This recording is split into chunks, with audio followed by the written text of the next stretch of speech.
Good day, folks. I'm Richard Mehta from Sora Double Lodge number 113, and welcome to Quarry Side Chat, where we interview Freemasons and discuss topics about the past, present, and future of Freemasonry in the 21st century.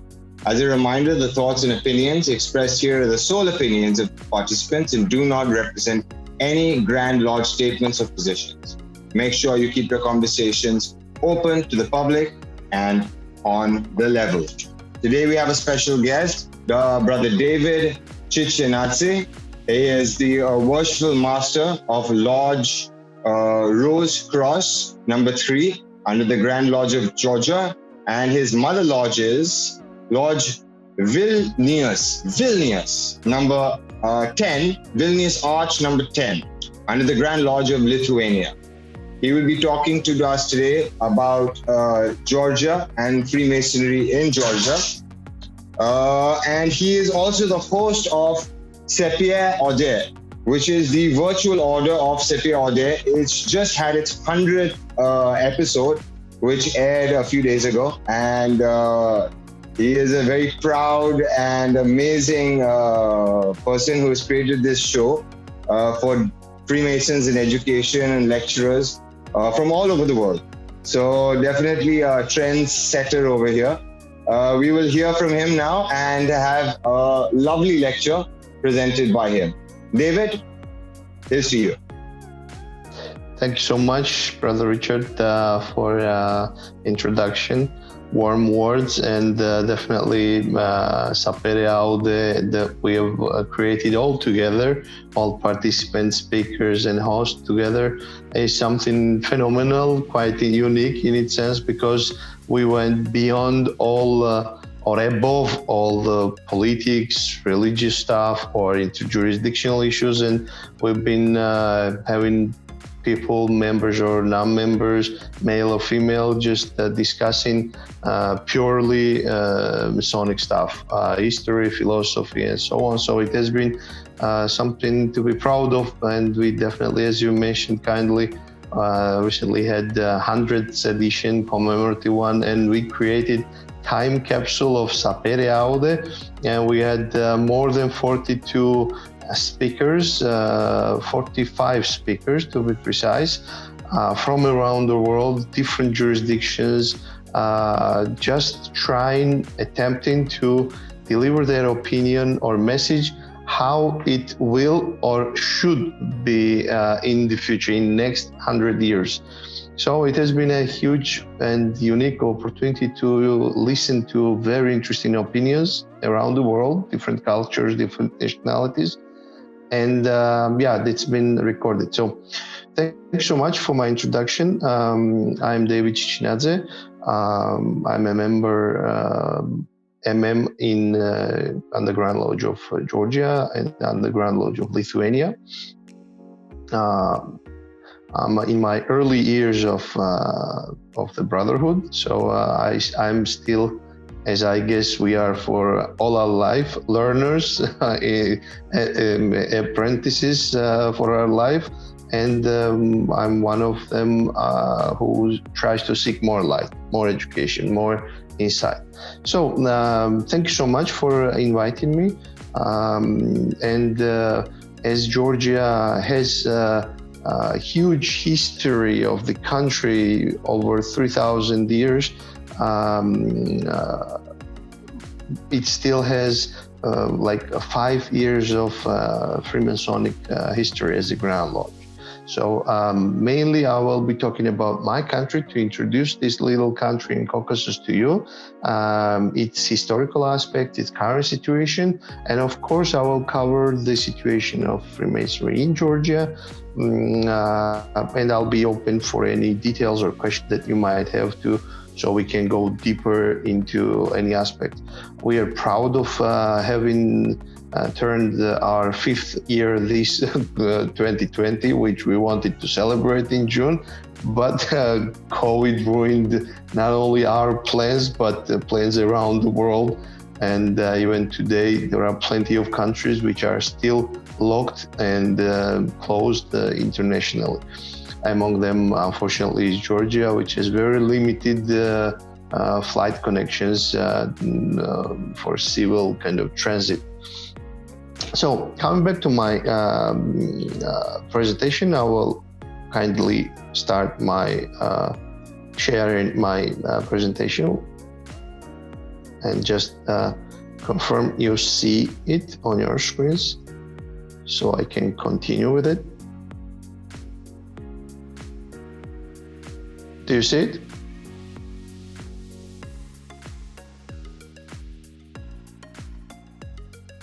Sumit, can you just... Yes, I can see it. Okay, so I can start. So, the brief history of the Freemasonry in Georgia, and I will start with introducing my little country, as I told you. It has a huge history, documented history, over 3,000 years, more or less. So actually, Georgia, we don't call ourselves Georgian or Georgia in our own language, which is unique, and it is Georgian one. We call ourselves Kartveli, and our country is Sakartvelo, which is just shown on the screen. So Georgia has come from, as we know, from Greek language. They called us Georgia, Georgians, and it just went around the world. So now we are known as Georgians and Georgia as country. So this is our coat of arms of contemporary one of my country, Sakartvelo, and this is our flag. So you recognize us as country. We're talking about Georgia in Europe, not United States. It's not the state of the United States. Just to make sure that everyone understands which Georgia we're talking about. So here is Georgia on the world map. Yeah, because I should make that note, the remark, because many people think because they don't sometimes know or haven't heard about Georgia as country, which is not surprising because it's a small country, not always on the major news. So here it is located. It is between Black and Caspian Seas. We are bordered by Turkey, Armenia, Azerbaijan, and Russia. This is a close-up of my country. This is internationally recognized territory of Georgia. And later on, I will be using some historical maps. And I should emphasize that I do not pretend to change any borders. I'm not pretending to kind of impose any historical borders. I'm just saying that those were borders back then. So I'm just saying that this is the one that we will nominate today as Georgia, and this is its full territory. So in ancient times, before Georgia became Georgia, it was just two parts. It was Colchis to the west side of it at the Black Sea, and Iberia on the eastern part. So you see there the oldest maps from the 12th century before Christ. That was Colchis, which is still the part of Georgia, and I am actually descendant of Colchis. That language of Colchis is still being spoken today. Of course, it had some modification, but it is a live language even today. So these are maps from different historical periods. This is Colchis and Iberia. Then this is 1045 during the Byzantine Empire. So what Georgia may be known quite well is Golden Fleece. You all have heard about the Greek legend of Golden Fleece, and actually Golden Fleece was taken from Colcheti, which is my part of the world, where I belong to that nation, I belong to that country where the Golden Fleece came from. So if I just remind everyone that the viewers that Jason attempted to travel. Argonauts traveled from Greece. They came to Kolchida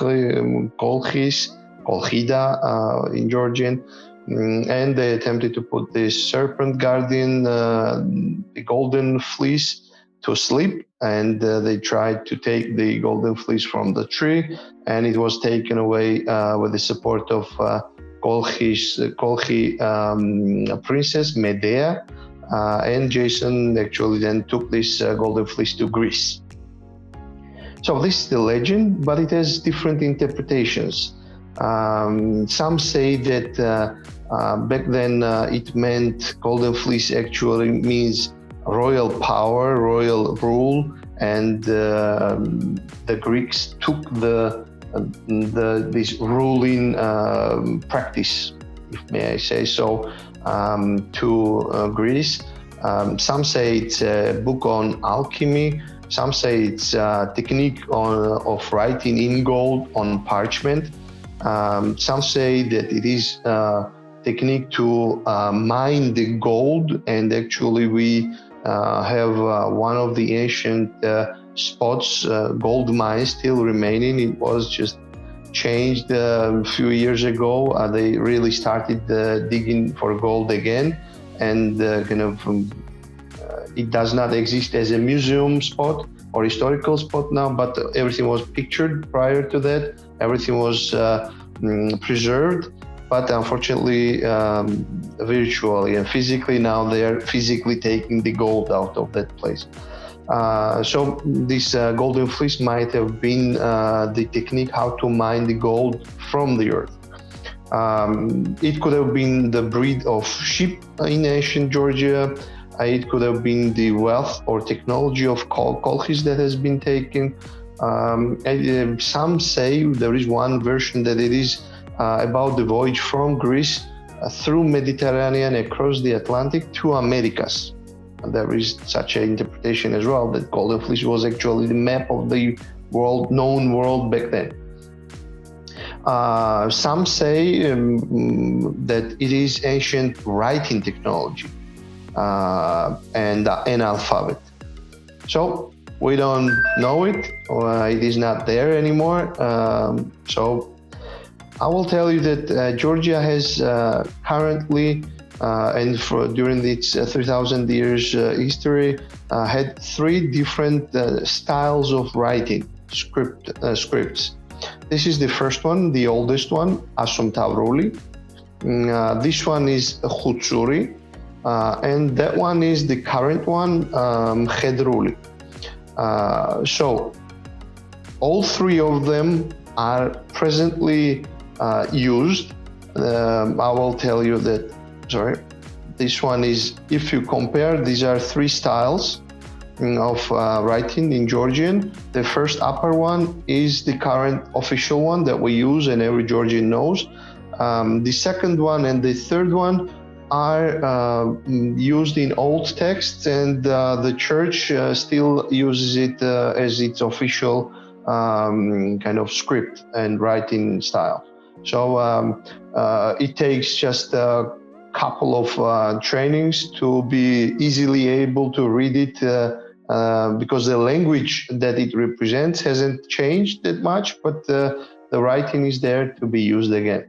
So all three are there. Georgia has been one of the oldest and earliest states, countries, kingdoms that accepted Christianity. St. Andrew has visited Georgia, western part of it, Kolchid part, because it had more connections with Greece, Byzantine or Roman Empire back then. And St. Andrew was the one who preached the Christianity to Georgians.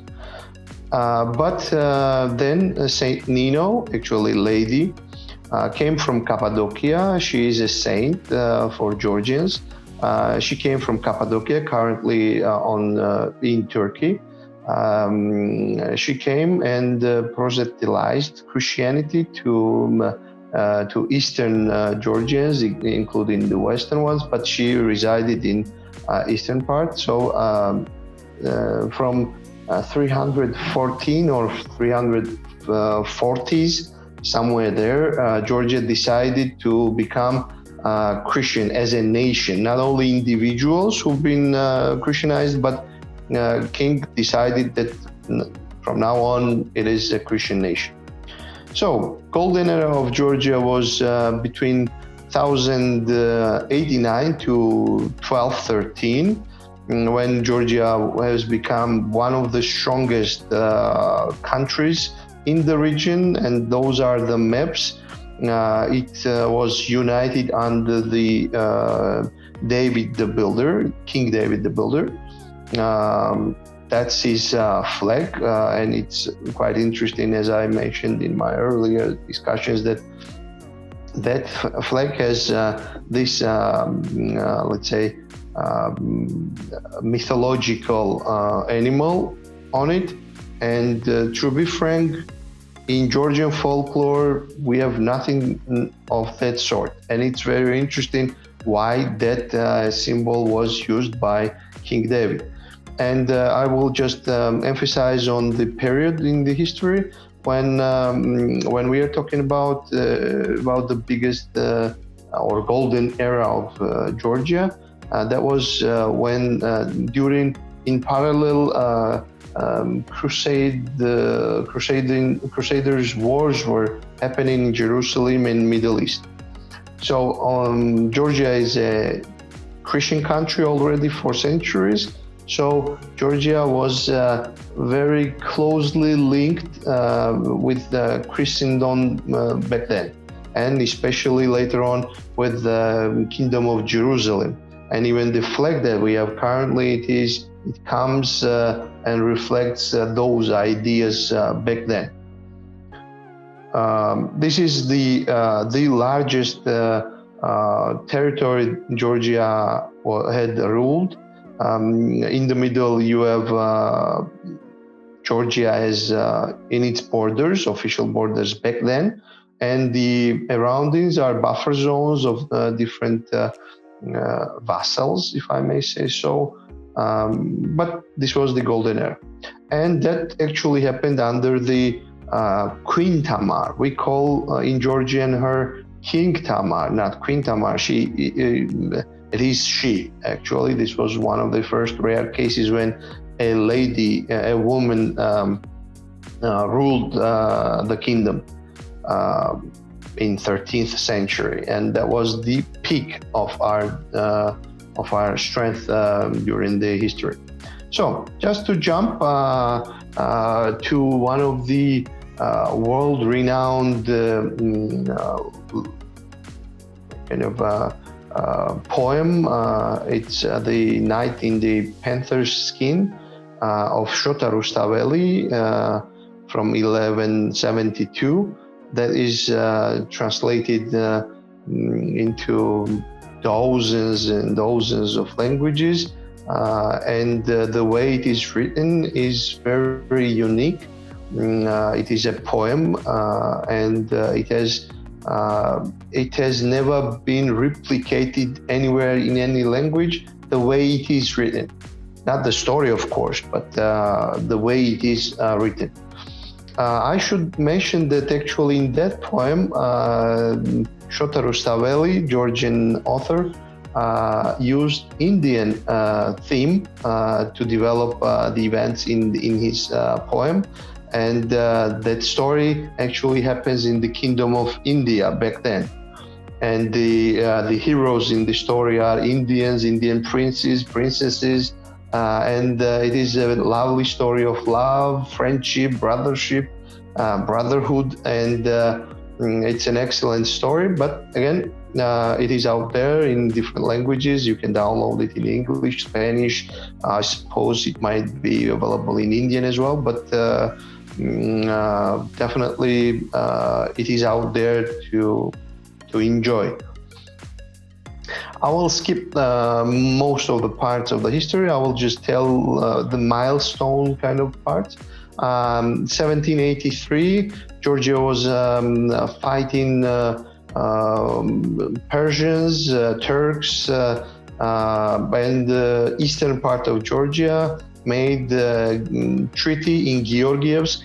Georgievsk was a town or settlement in North Caucasus on then Russian territory. Even now it's Russian territory. And the treaty was saying that we are allied nations, Georgians and Russians, as Orthodox Christians, and we sought for their protectorate. We would be fully allied, like NATO or any like contemporary examples of alliances, or any other. We would be free in our internal. We will keep our sovereignty. We would be a country, but allied nations. That was the first intent that was signed, but unfortunately, Russians decided that sovereign Georgia is not the best option they can pursue, and they just occupied it, its all parts. Just resettled our noblemen and king's family, royal family to Russia, and they were unable to leave a Russian territory. Tsarskoye Selo, it's somewhere in Russia. So we've lost our kings. They dismantled, kind of, how do I say this word? They removed the autocephaly from our church, and Georgian church that has been independent as an institution since 4th century. It was our dear neighbor Russians who just decided that even autocephaly of the church should not be there. They made us loving brothers under Christ, but under patriarchy of a Russian patriarch. So anyway, whatever happened.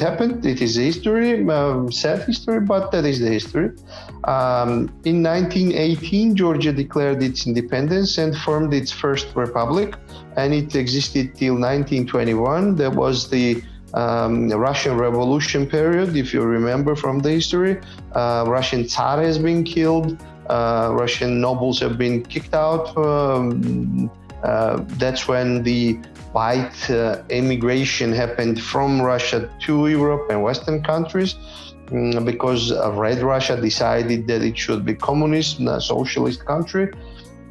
And that was the period from 18 to 21st that Georgia, and not only Georgia, but other parts of Russian Empire back then gained freedom, independence. But unfortunately, 1921, February 25th, Russian Red Army, Soviet Army invaded, because Georgia started being recognized de facto and de jure by other countries. And if you remember that period from the history, League of Nations have been created. That's kind of prehistory for United Nations that we have currently. That is one of the most important international body around the world, global one.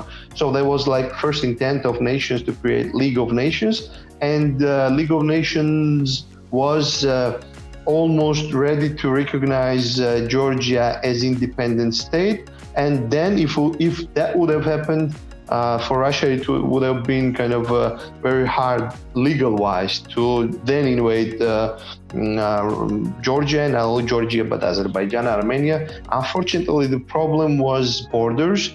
That took a long period. Misha dagirekav khutsuch. And sorry for interruption. And that period is that when borders have not been settled. So everyone brought up the biggest historical map they have ahead and said that this is the territory of Armenia, of Georgia, of Azerbaijan, of Turkey, of Russia. And unfortunately, League of Nations didn't get to decide which was right.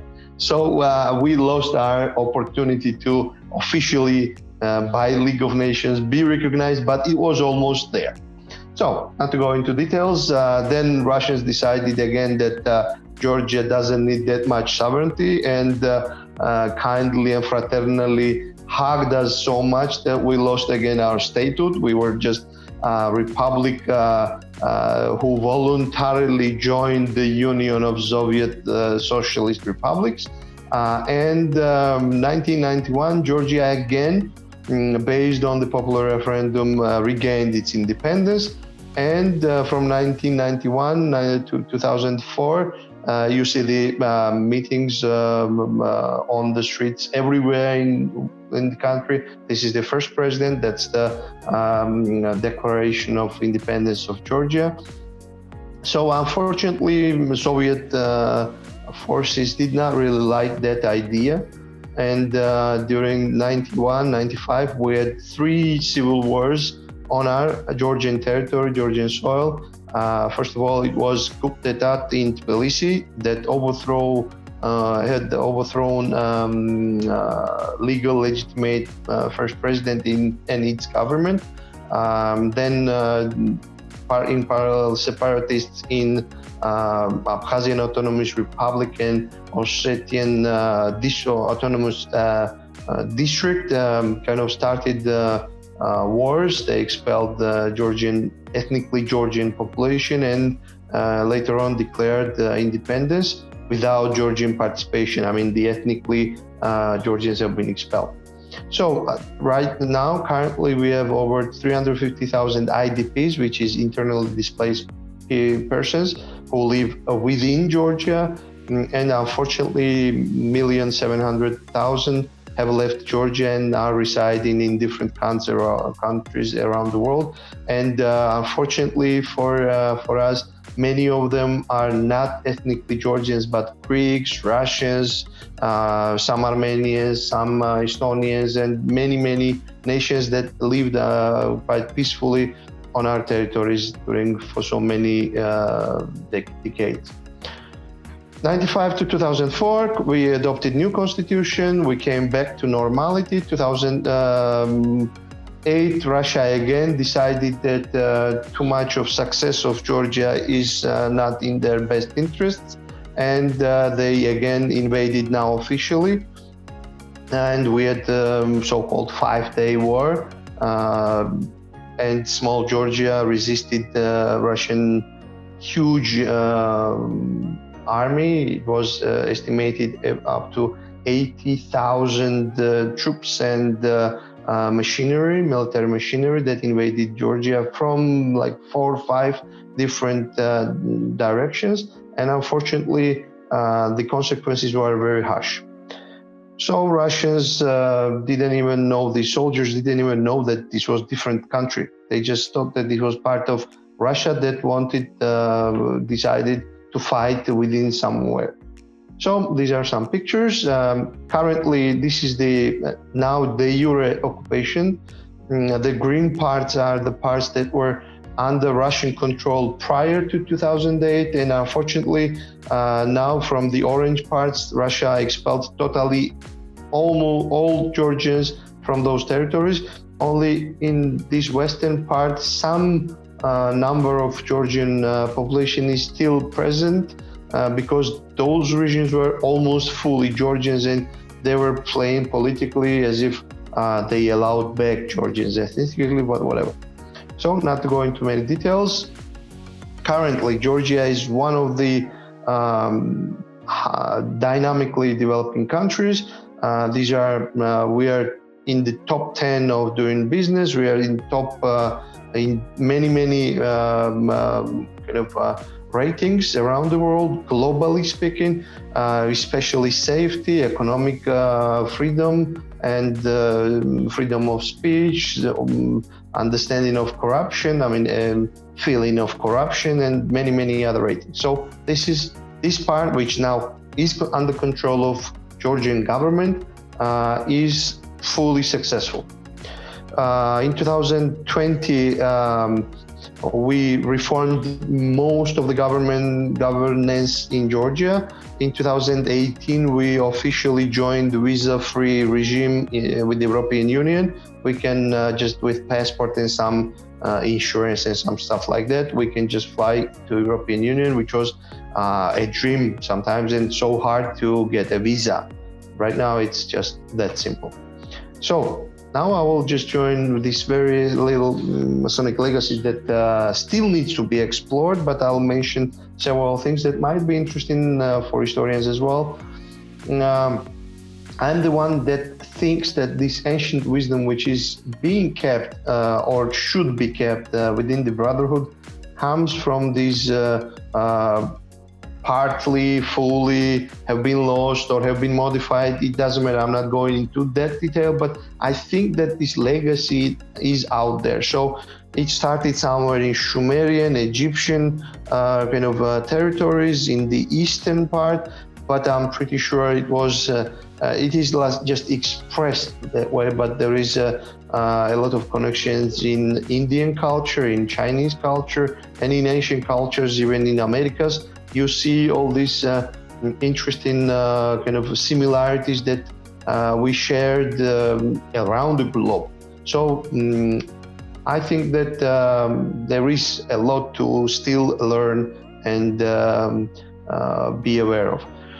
So just to mention that Georgia had a lot of Sumerian connections. There are a lot of different theories that some of Sumerian wisdom has been shared to Kolchida and eastern part of Georgia, to the populations back then, and it is still kept within Georgian language, within Georgian script.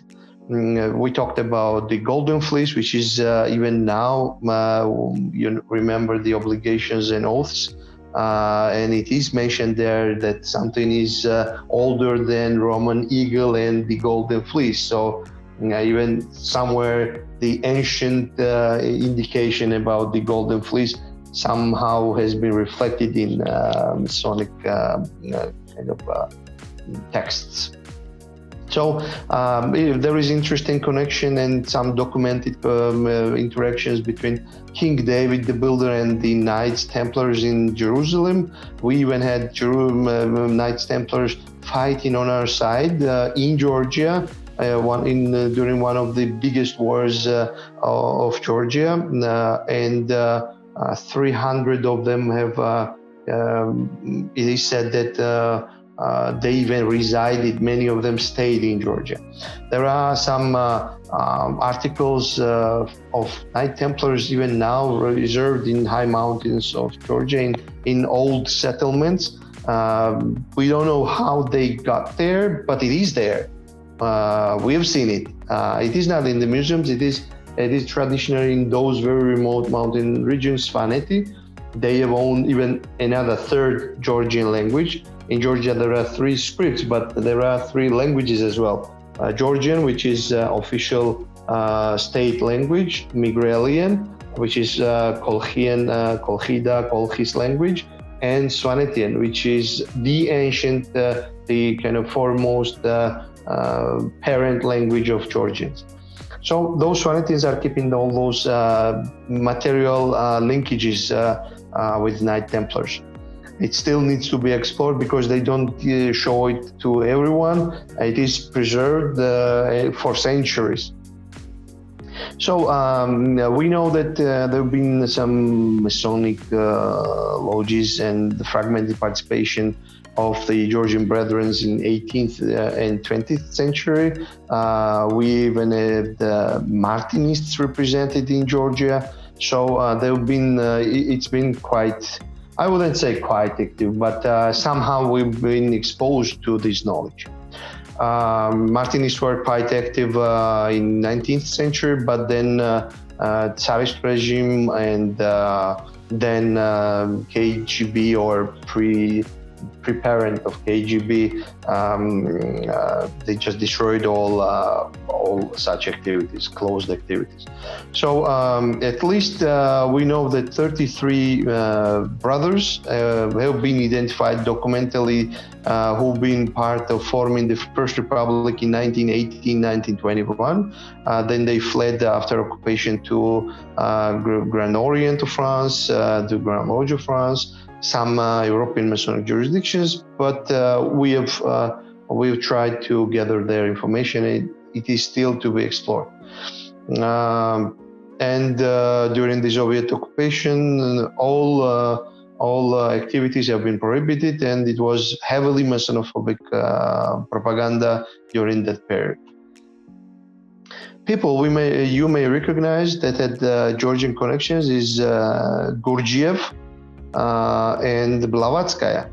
Gurdjieff, actually, if you translate his surname, well, actually his surname is like invented one.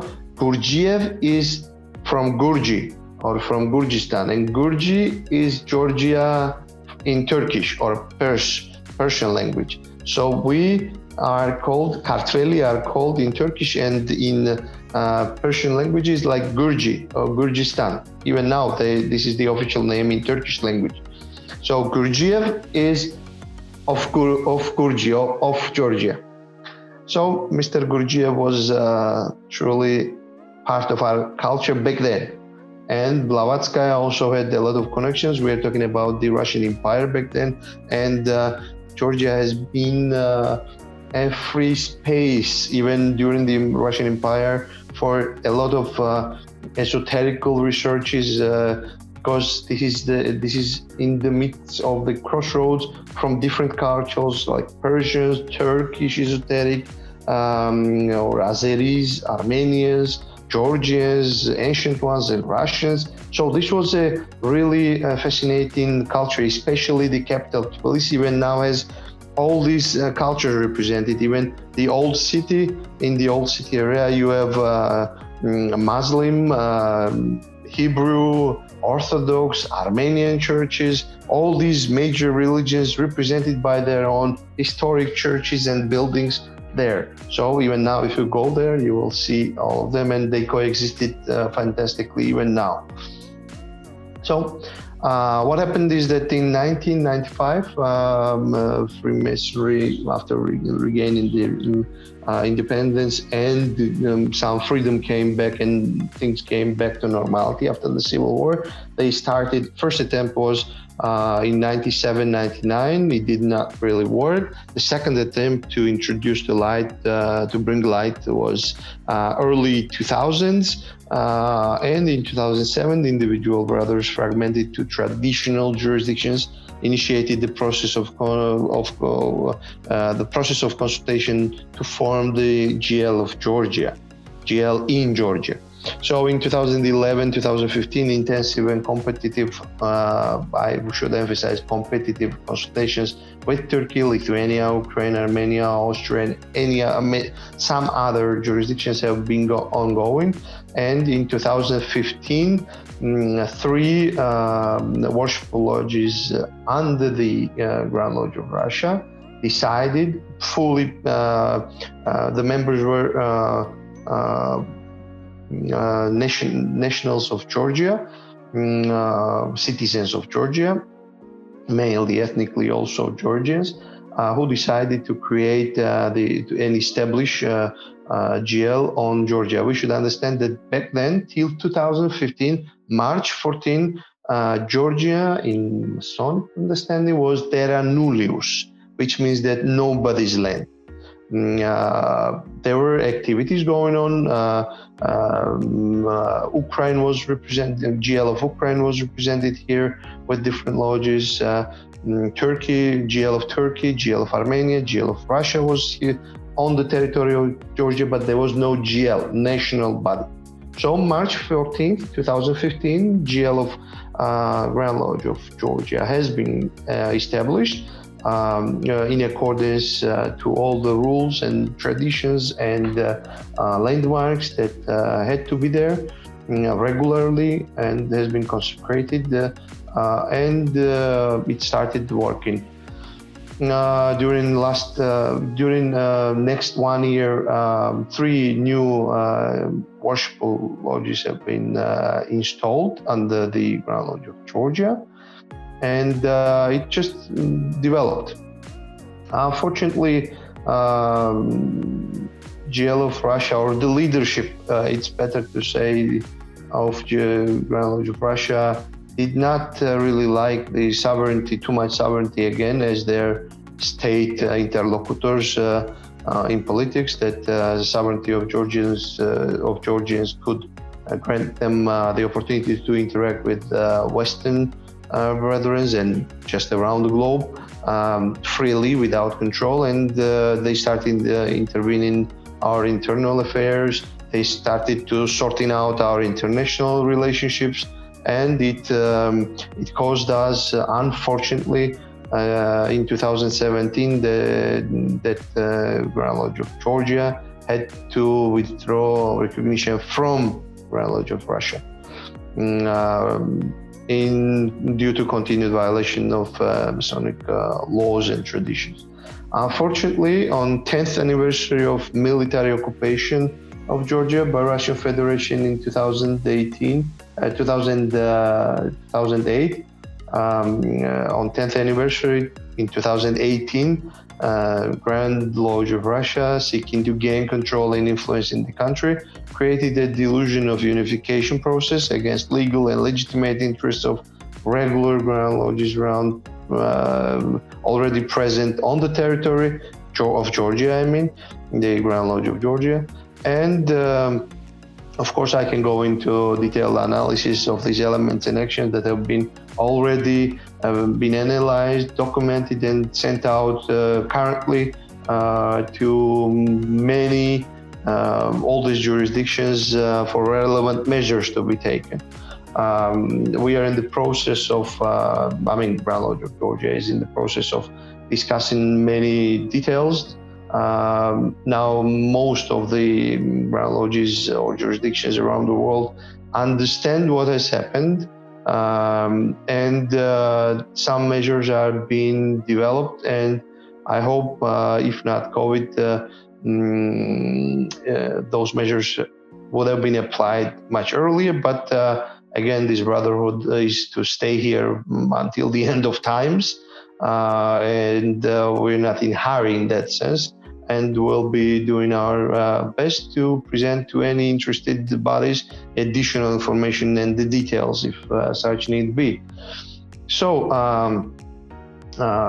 for the 5th anniversary and the future, we just, Grand Lodge of Georgia is proud to be in amity with 28 and more jurisdictions, including Ecuador, Cuba, India, South Africa, Mauritius, Greece, Espírito Santo in Brazil, Liechtenstein, Cameroon, and many others, in amity with them, in full amity with interview stations and everything. And we hope that after things come to normality, we'll have opportunity to meet our brothers around the world. We should understand that we're talking about the tiny brotherhood in comparison to other older jurisdictions. We're talking about we are trying to focus on quality and pure Freemasonry, and this is a conservative society. But beyond that, it's very free-thinking society. But still, we try to focus on quality, which comes with years, with experience, with interaction with other experienced brothers, and that's why we thrive and want to be in amity with others, just to be exposed to and have access to brotherly love and the knowledge and experience which is out there. 100 plus brethren from various walks of life, as artists, lawyers, politicians, philosophers, finances, top managers are present in Grand Lodge of Georgia right now.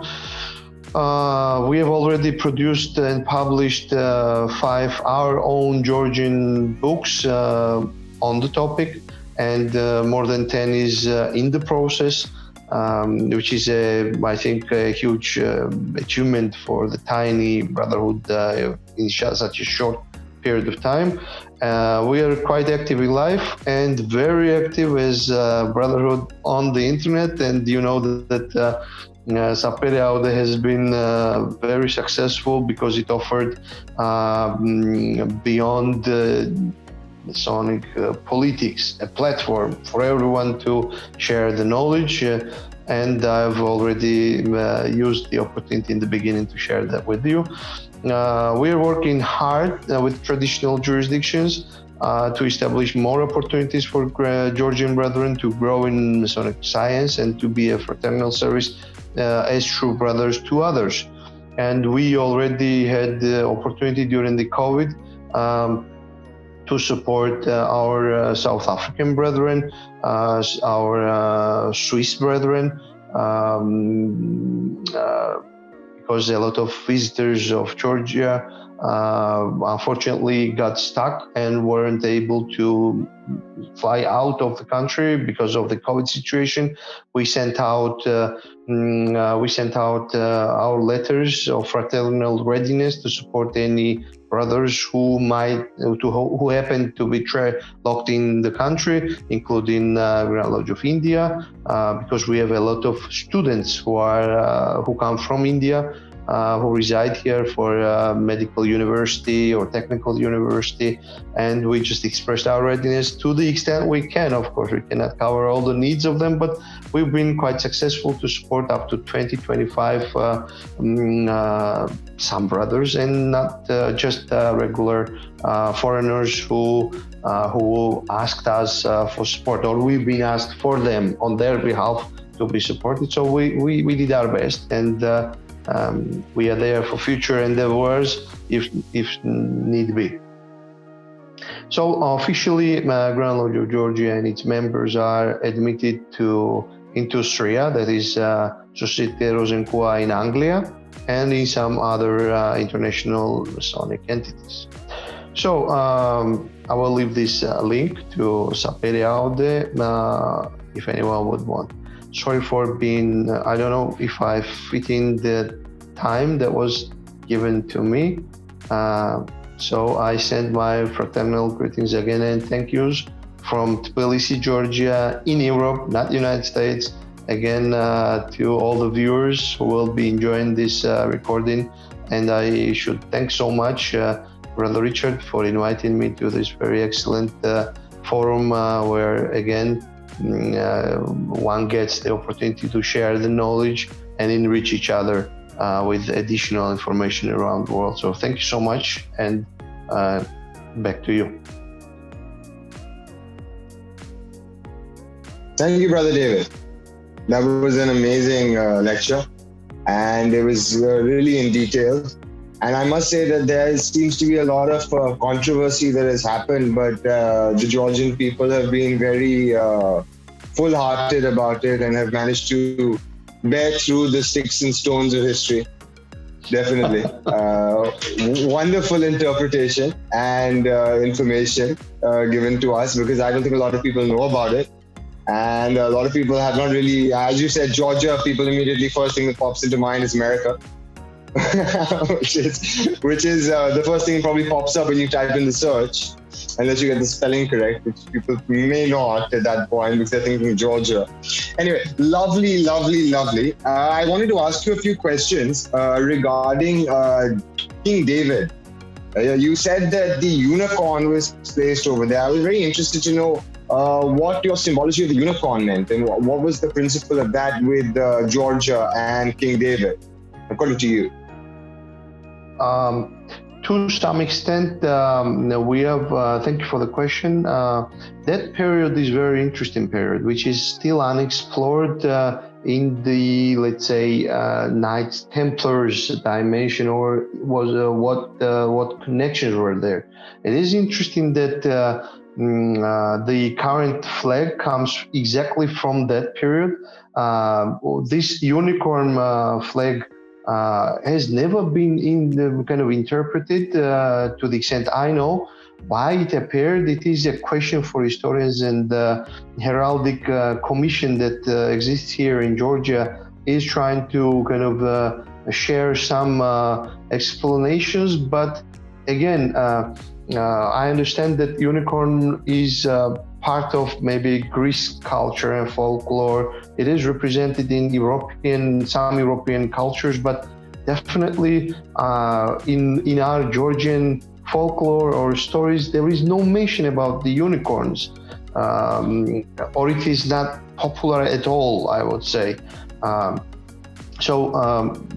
My interpretation is that to some extent there are fragments of shared wisdom and knowledge, and King David is being most probably exposed to some ideas, if not only from the own legacy that we also have or think that is in our language, in our forms, in phonetics, everything in letters, but to Western interpretation. So to some extent, I personally think that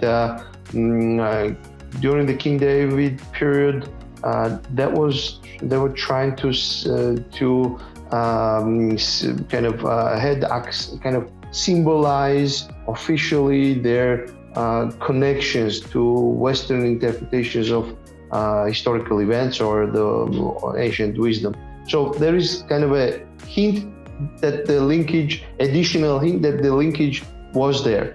In addition, I would say that there were several documents or letters sent to King David that has been recently explored, popped up, or have given to publicity recently after the independence period, where the authors of the letter address King David as Brother David, which is not really very common address to a king of a different country. If you know, in old times, it was always titles were shared like you, the king or the son of the Caucasus, of India. You're the most influential king of the kings, and blah blah blah. But the brother, it is totally different. So and we have found some letters that are signed by some French Knight Templars. There is a protocol of some reunion that they supported Georgian monk in Jerusalem, and these brothers and these Knight Templars supported these activities that were going on there. Very interesting fact also during that period is that, it is quite natural that back then there was war between Muslims and Christians, and Georgia as a Christian kingdom was participating on the side of Christians. Georgia was amongst the uniquely exceptional kind of countries who had the authority to enter Jerusalem, the city of Jerusalem, on the horse and with the flying flag, which was unique privilege, and not, if at all, any other countries beyond, of course, themselves could enjoy. So this is like very interesting links that still needs to be explored. That's why I put it in the slides that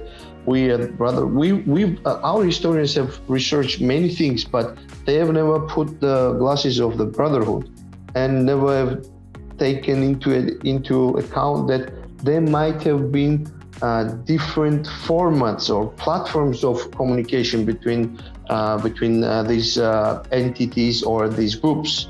So we hope that one day our brotherhood will be strong enough to have historians within brotherhood who will be exposed to different symbology, different understanding of interpretation of symbology, and they might shed additional light to these links between that group and our kingdom back then.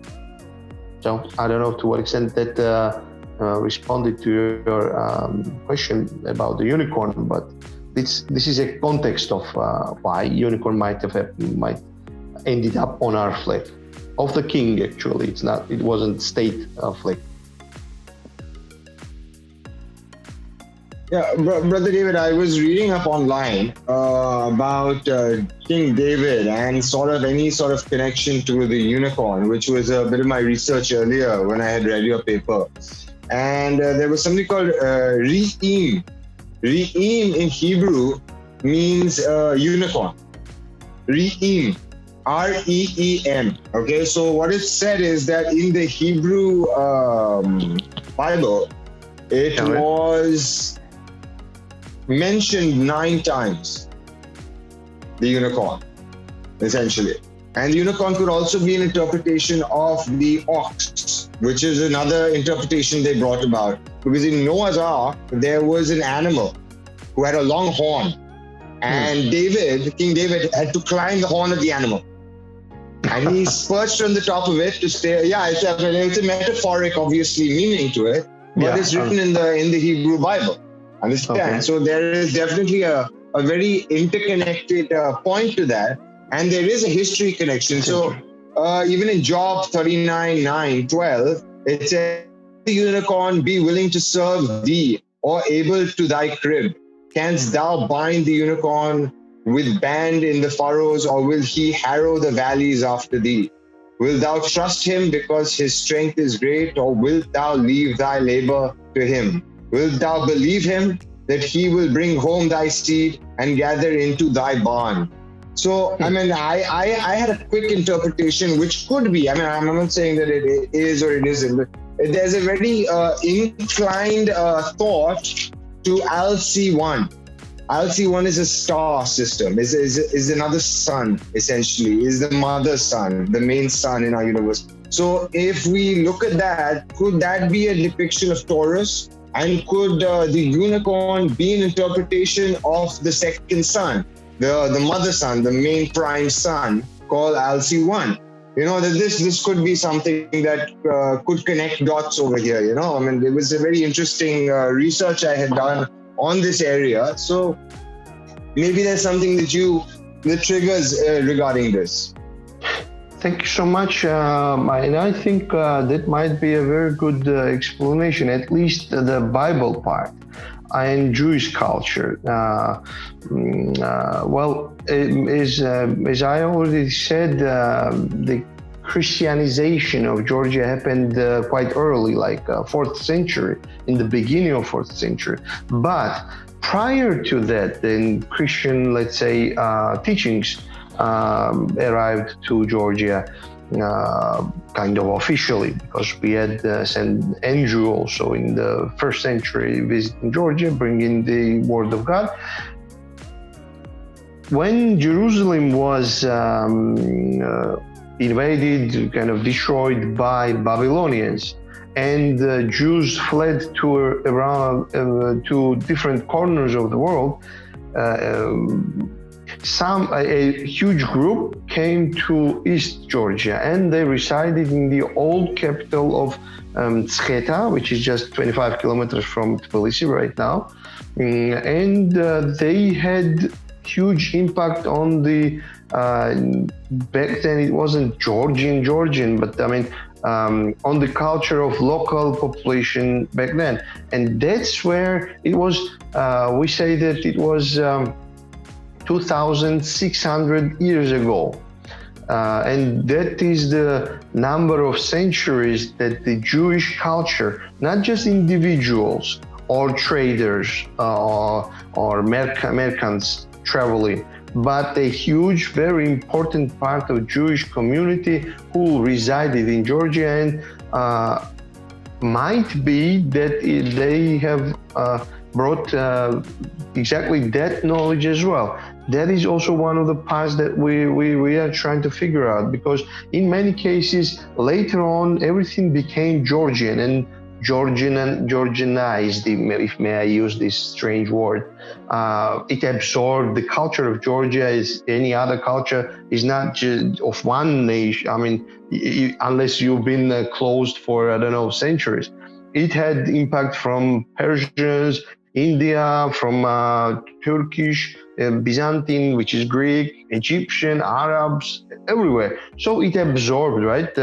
Georgian culture is unique, but it has elements that came for centuries. So for centuries from different cultures as well. So that very important part or contribution from Jewish nation or that group, Jewish community, might have been, I think, very significant. Even Saint Nino was Jewish by origin. There is the kind of the lady that came in the 4th century from Cappadocia, which is quite far away in Turkey today, and she alone, lady, traveled alone to Georgia. Imagine the eastern part of Georgia, and just passing everywhere, but still lady, right? So she came to tell about the Christ to Jewish community living in that part.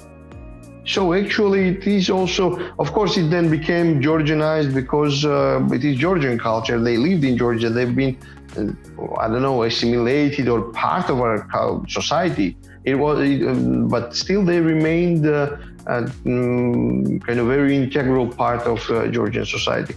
But they had this Jewish community, Jewish traditions. So I would agree with you that that interpretation that is in the Old Testament, that Job, you said, right? That's the book of Job.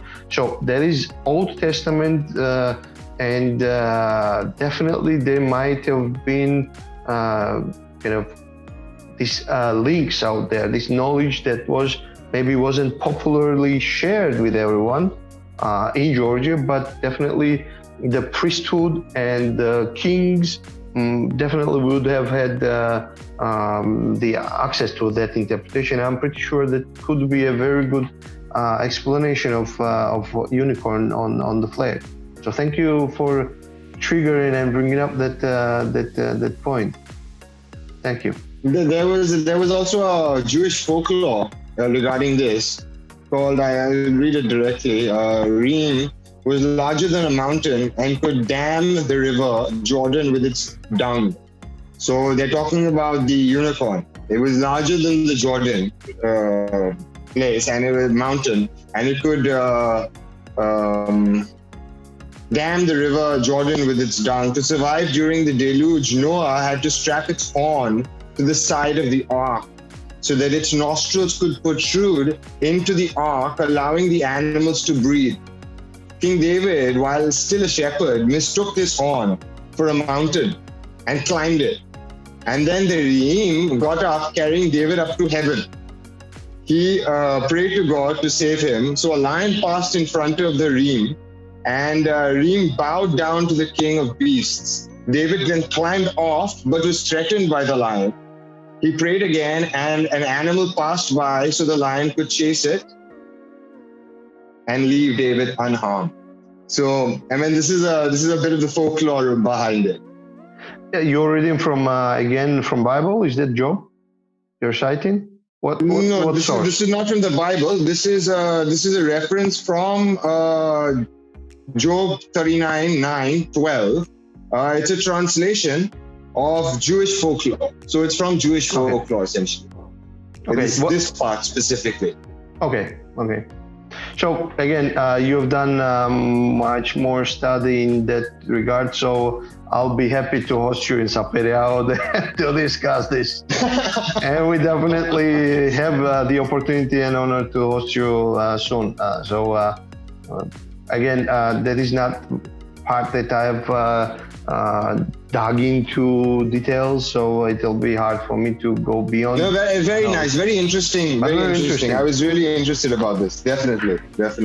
One more question I wanted to ask you about the writing that you spoke about. There were 3 scripts that you spoke of. Now, when I looked at them, they're very different.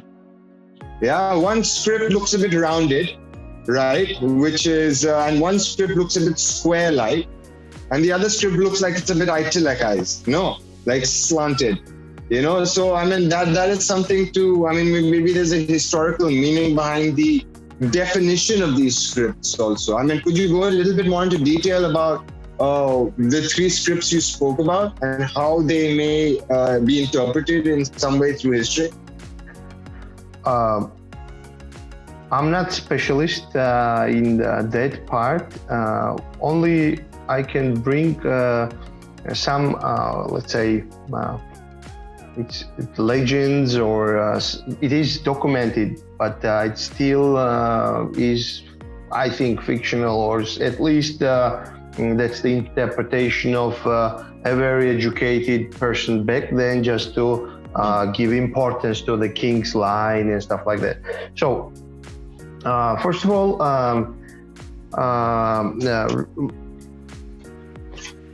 our kings, according to this story, it's a life of,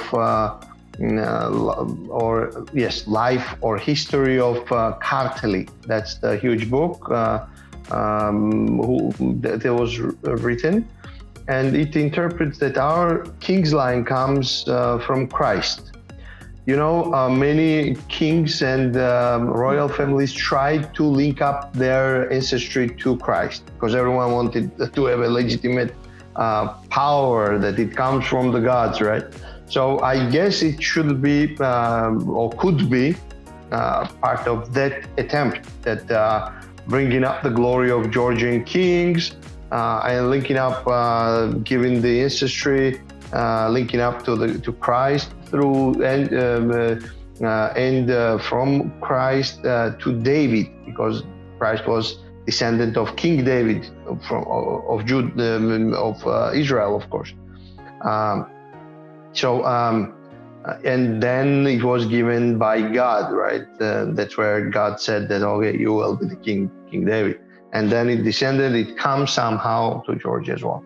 So regarding the three kind of scripts that we use currently, first one is very old one.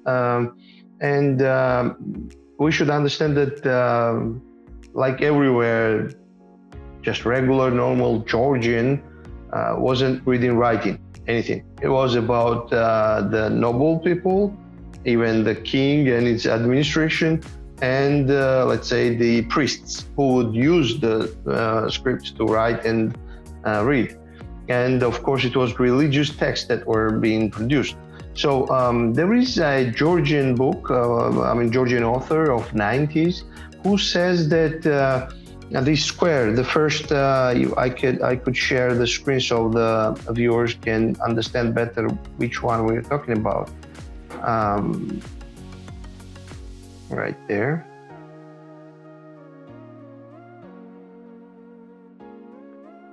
So this one, do you see this screen? Yeah. Yeah. So this is the square one, as you said. This is a bit different, and that one is modern. So we're talking about the square one.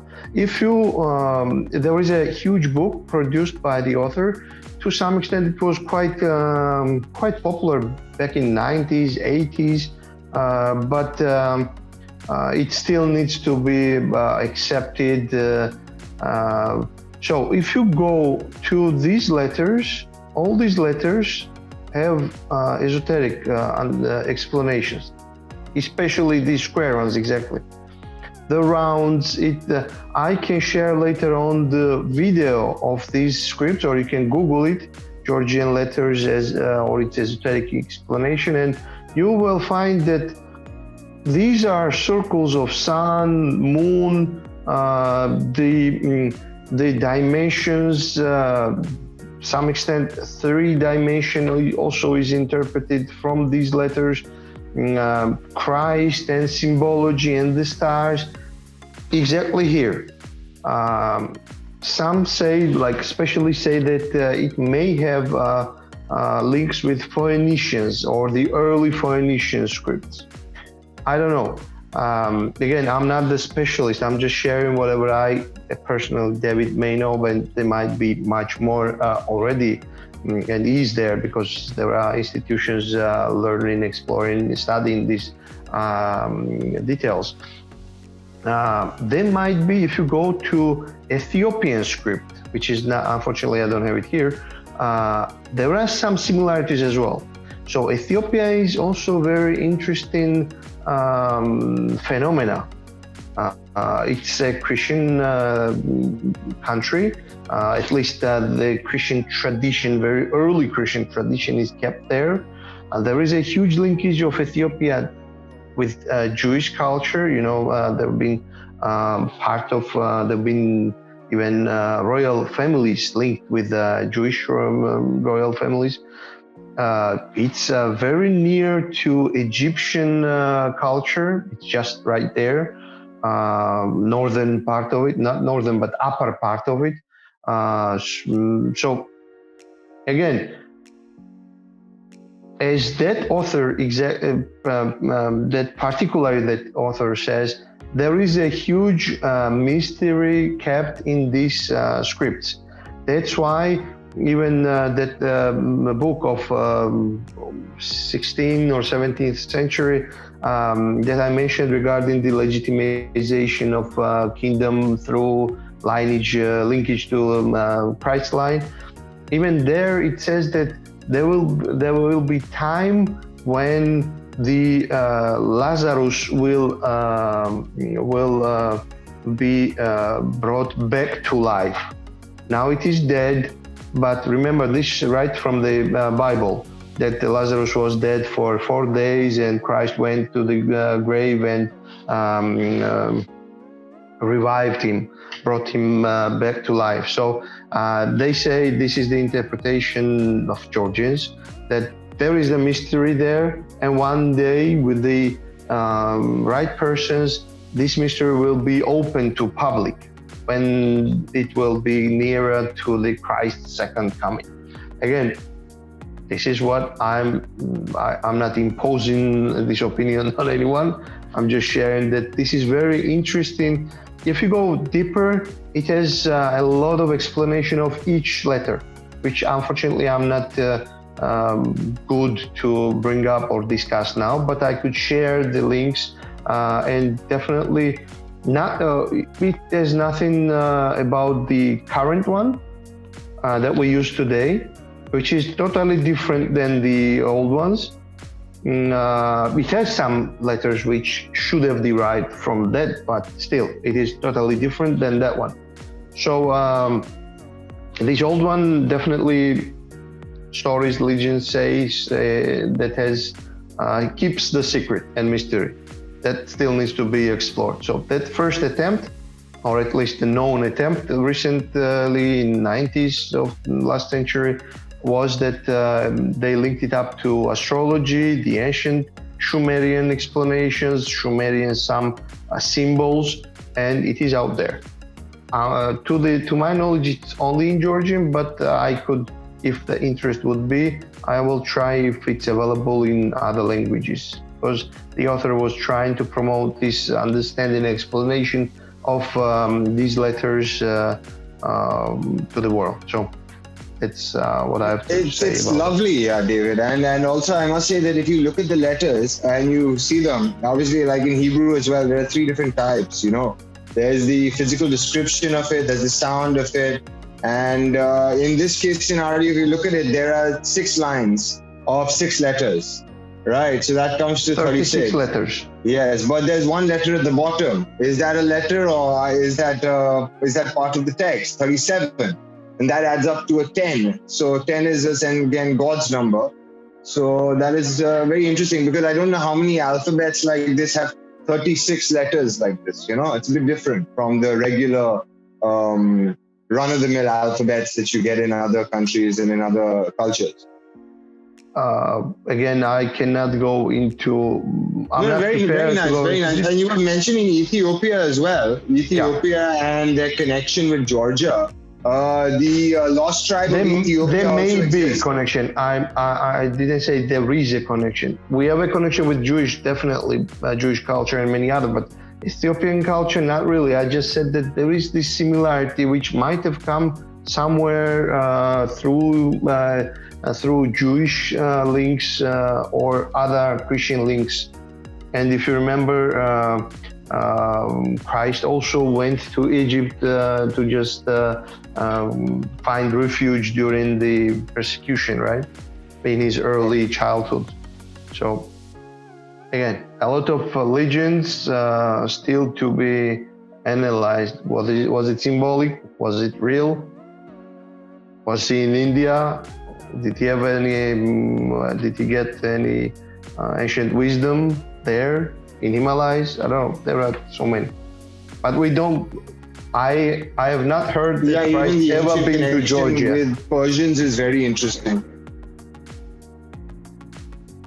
Okay, yeah. Again, I will try to share additional information about this. It is very interesting, frankly speaking. I just never got to sit down and read that book, but I was just many times looking through it, and I will see if it is still available or online or somewhere, because it gives you the geometric explanation of each letter. Why is it there, and what it means, and where it signs or kind of indicates to the star or to the sun or moon, and a lot of explanation. The sacred geometry behind it as well, and the hidden meanings behind it.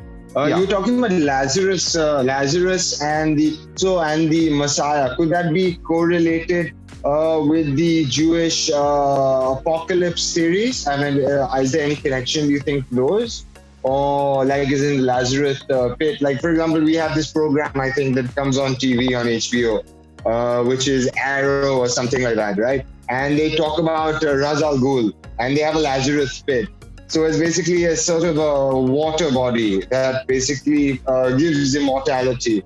So, you know, there could be some connections in the ideologies of immortality in this structure somewhere. I mean, could be. I mean, just from a vague outlook. Could be. Again, it would be hard for me to go in those details, which is still unexplored for me. I'm not. Again, even here, may have been speculating a little bit, but still, this is what I know as Georgian, right? From this culture. There is another Georgian author. For that case, actually. One author tried to explain this Ashram Tavruli, which is squared one script, with he didn't use sacred geometry, but let's use it for this to kind of define it, at least right now. So there was his attempt to explain this script, and he was trying to explore this script and attach to it astronomical or ancient wisdom links.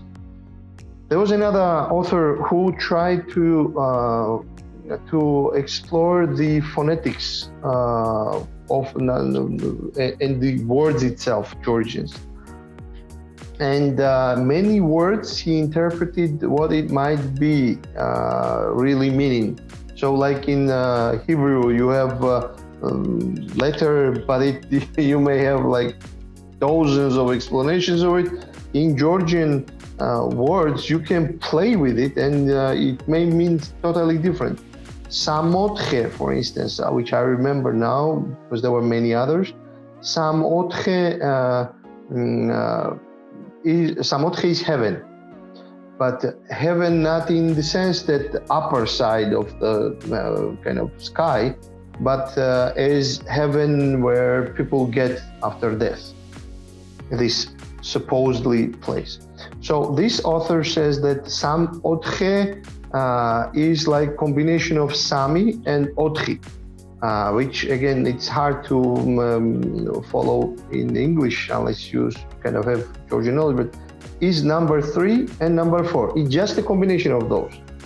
Sam Otche, and he explains that this is a 3-dimension to 4-dimension. It's kind of it's a place where this transfer happens from 3-dimensional, where now we live, to 4-dimensional existence. So again, he analyzes a lot of words. This is a book I read in '90s. I just cannot recall all the things. It's like 2 volumes, like huge volumes, and definitely very interesting. Some speculation, but sometimes we have to dream. We have to hypothesize to get to something better, right? So it was his right to do so. But when you read that, he talks about the tree of knowledge. He explains this tree of knowledge that was in the Samotche, in Georgian, Garden of Eden. We actually, in Georgian, we translate it as Eden is a garden of Edem is Bari, and also a garden of the heaven. So the tree of knowledge was there. So we lost the heavens. So to some extent, it's not official, but to some extent, it's kind of Gnostic understanding as well. Remember, with Gnostics, you were with God, and your falling down is actually that you materialized, that your soul got body. So this is falling. It's not that material body just ate apple or whatever, and just that's why we fall. That was the falling. Falling is just getting kind of losing links from spiritual, esoterical something, body of God, and then you becoming a human with body. So if you take this in Georgian, it is some strange linkage there. So we call it. So we have been thrown out from heaven.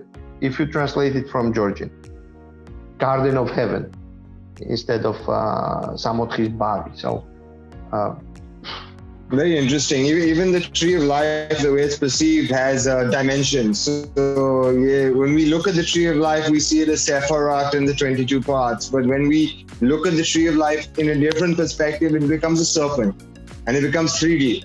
And the serpent actually has a mouth. So you can actually see, so things change as you reach higher dimensions. Things look very different to how they would look in our dimension. So, for example, if there was a being in the 4th dimension and it looks at us in the 2nd, we'll only see a dot maybe, or a finger, we'll never see the actual being because we can't envisage or understand that. Very interesting, very interesting. Lovely explanation. If you could share a link to those books, that would also be amazing, or give us a reference. We'll put it in the link below. Okay, I will try one more to thing I share wanted to ask you. You said there were 33 brothers. Yeah, please, please do that. Please do that. You said there were 33 brothers who formed the Republic. Oh, yes. Any question about it? So, to elaborate on it? These were 33 Freemasons who formed the Republic specifically, or they were just 33 general people, or? Okay, there was an assembly of Georgians from different regions back then. It was still Russian Empire, and Georgia was part of it. So these people, noble ones, on the social hierarchy, the top guys got together in Tbilisi. They sat down and said that this is maybe a historical moment for Georgia to regain independence again, and they discussed this. So the founders or the initiators of independence process were much more than 33. What I tried to say there was that during this last 5 to 10 years that Georgian brothers had individual access to different archives, of Grand Lodge of France, Grand Orient, some German archives, some English archives. We identified at least 33. It's not sacred number or something. It's just at least 33 that definitely have been documentedly been brothers of different obediences around the world. Mostly they were in France, or Grand Orient or Grand Lodge of France, and the exiled government of Georgia in 1921 through Istanbul, in Turkey, they went to France and settled in Paris, and they took with them some treasures as well. Treasure in the sense that some capital, money, gold, whatever. They didn't leave it with the communists, and they were thinking that in some years they will kind of come back, and that would be a kind of founding capital for Georgia. But unfortunately, that never happened in their lifetime. So what they did is that with that money, they bought a land in Leville, which is like 30 kilometers away from Paris to the south. And even now, this land belongs to Georgian government, Georgian state. It was there was kept as a private kind of property of Georgians' descendants, but as soon as Georgia became independent, in recent years, they finalized all the transfer, and now in Paris, under Paris, Georgia owns the land, and that land is there. So in Leville, we have gravestones and graves of a lot of Georgian immigrants. And when these individual brothers went to in myself, I also was there, visited, and you see columns, broken columns, acacia, some symbology which for others may not mean nothing, just decoration. But then you get the name and you see which graves have the kind of indications of some belongings, right? So affiliations. So with those names, then they went back to the archives and they found the minutes, they found protocols, affiliations, changes, transfers, whatever, you know how it happens. So at least 33 very renowned Georgians who've been at the beginnings of First Republic of Georgia were definitely brothers. That's what I'm saying. Not that only 33, but 33 for sure. The rest may be, maybe not. It still needs a lot of time. Okay, wow. Okay, lovely. That makes a lot of sense. Everything needs resource, right? You need money to live there. You need money to travel, copy paste, whatever, take pictures, analyze and stuff like that. So one day we will do that, definitely. No, wonderful. Also, you were mentioning that in the remote mountains. I don't know which mountains they were, but you said that there were original people who still live there today in the mountains. And I think you mentioned they were Ketis, Knight Templars, who were originally from those days, who currently still reside in those mountains. Yes. There are communities over there, or it's just literally like a mountain range where people like sannyasis have come and these guys are doing maybe meditation in those zones? Or do you mean that they have come there to stay there? I didn't follow that a bit more precisely. Okay, sure. I will try to respond that. I will just may I share the screen so I'll show you geographically what we are talking about. So these are actually current pictures of that region, Svaneti. That is in the, do you see my screen? Yeah. Okay. So these are very unique fortification buildings, which is built in Svaneti. It's very typical there. And there is another region in Tusheti, and some over the mountains in northern Caucasus. So these are very unique architecture, you may say. People are living there. The region is called Svaneti. I will just show you on the map which part of Georgia it is. So right there.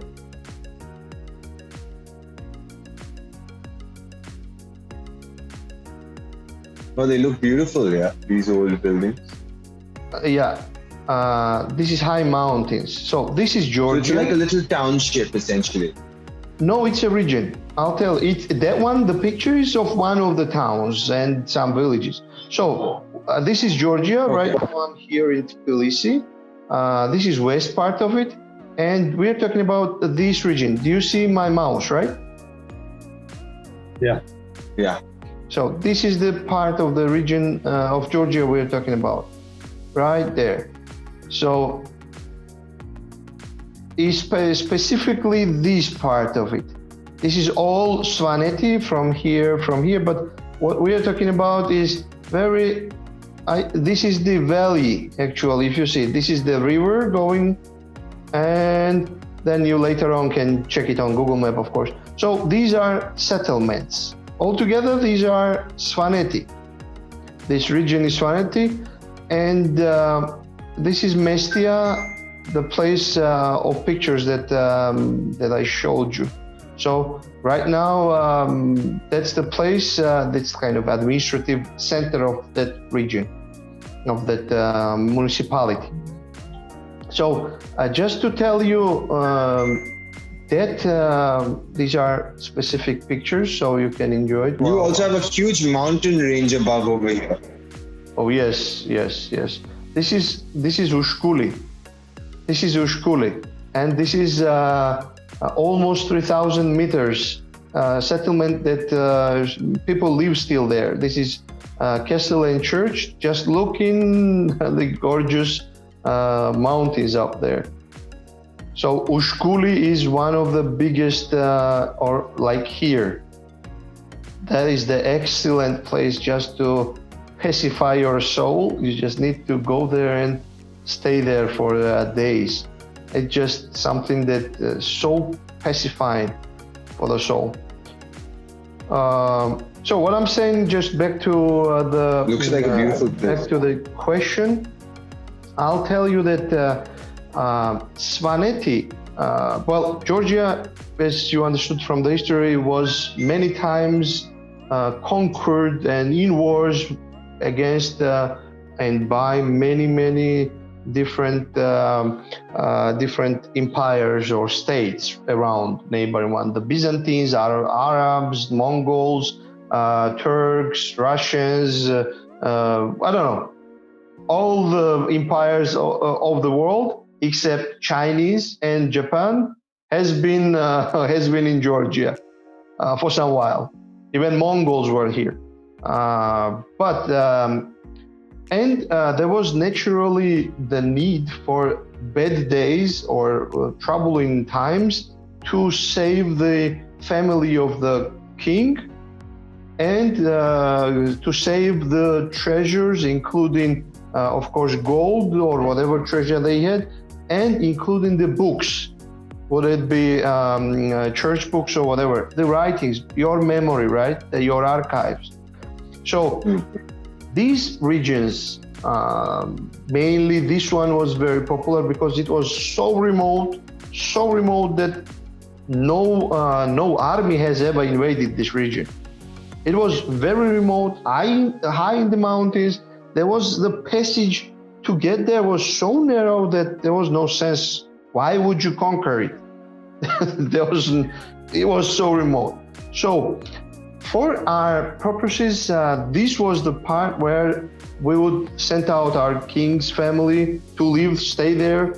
There were different places for different periods, but this was the most remote or remotest place for Georgian kings. So these guys were very good fighters. Their numbers of swans is not many. We're talking about 50 to 60,000 more or less swans living in Georgia. And that is also another language. There are three languages: Georgian, Migrelian, and Swan language. So they have their own language. They speak that. If Swan speaks, no Migrelian, no Georgian will understand, even though the grammar words are anciently from the same root, but totally no, you don't understand it. Same stands for Migrelian.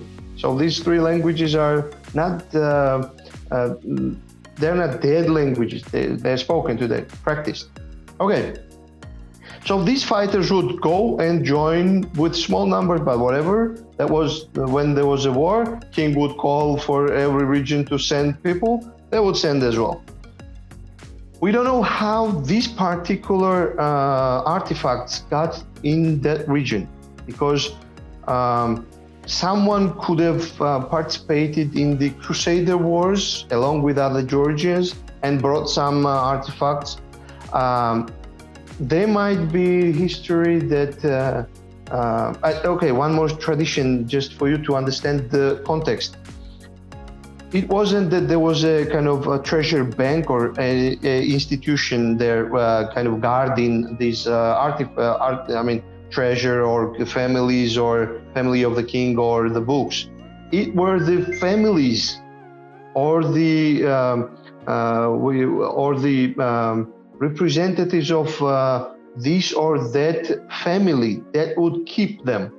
Let's say one family of whatever name, let's say surname one, that family would keep the books. The another family in another village would keep the, let's say, the golden stuff. Or if it was more, then you would spread it out. So the families for centuries would not tell anyone that it is there. Even now, Georgians, we believe that when Queen Tamar, the lady king that we had, when she died, we don't know where her grave is, because her will was to be buried somewhere, and we don't know where the grave is. And the legend or story says that Queen, as like they would do in Pharaoh's times, had taken a lot of treasures and books and a lot of luxury, let's say, with her. And most probably one of the most spoken region where her grave might be is this part, because Swan, when he swears to defend you, all family to the child or the women will die, but they will preserve or honor their word. We are talking about 100% honorable people who love their word or know the worth of their word.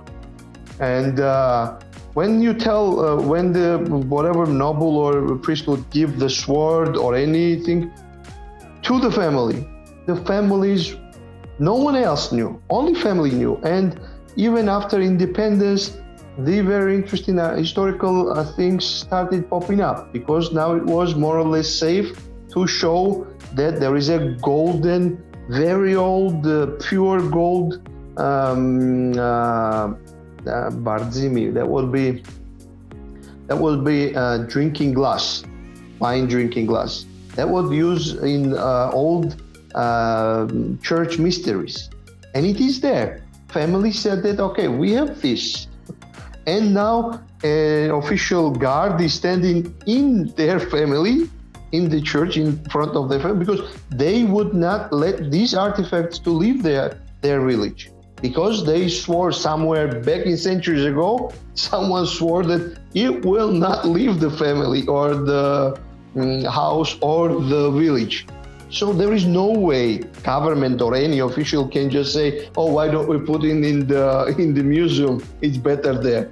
No, the small museum kind of reservoirs are kept in some churches in the villages, and the guard from the official state sits there, and only members of that family have full access to the artifacts, can go there and use it.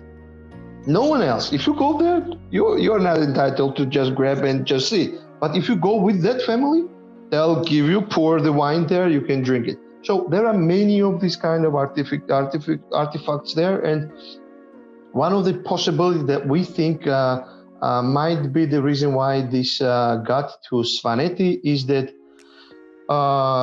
it might have been part of Queen Tamar's kind of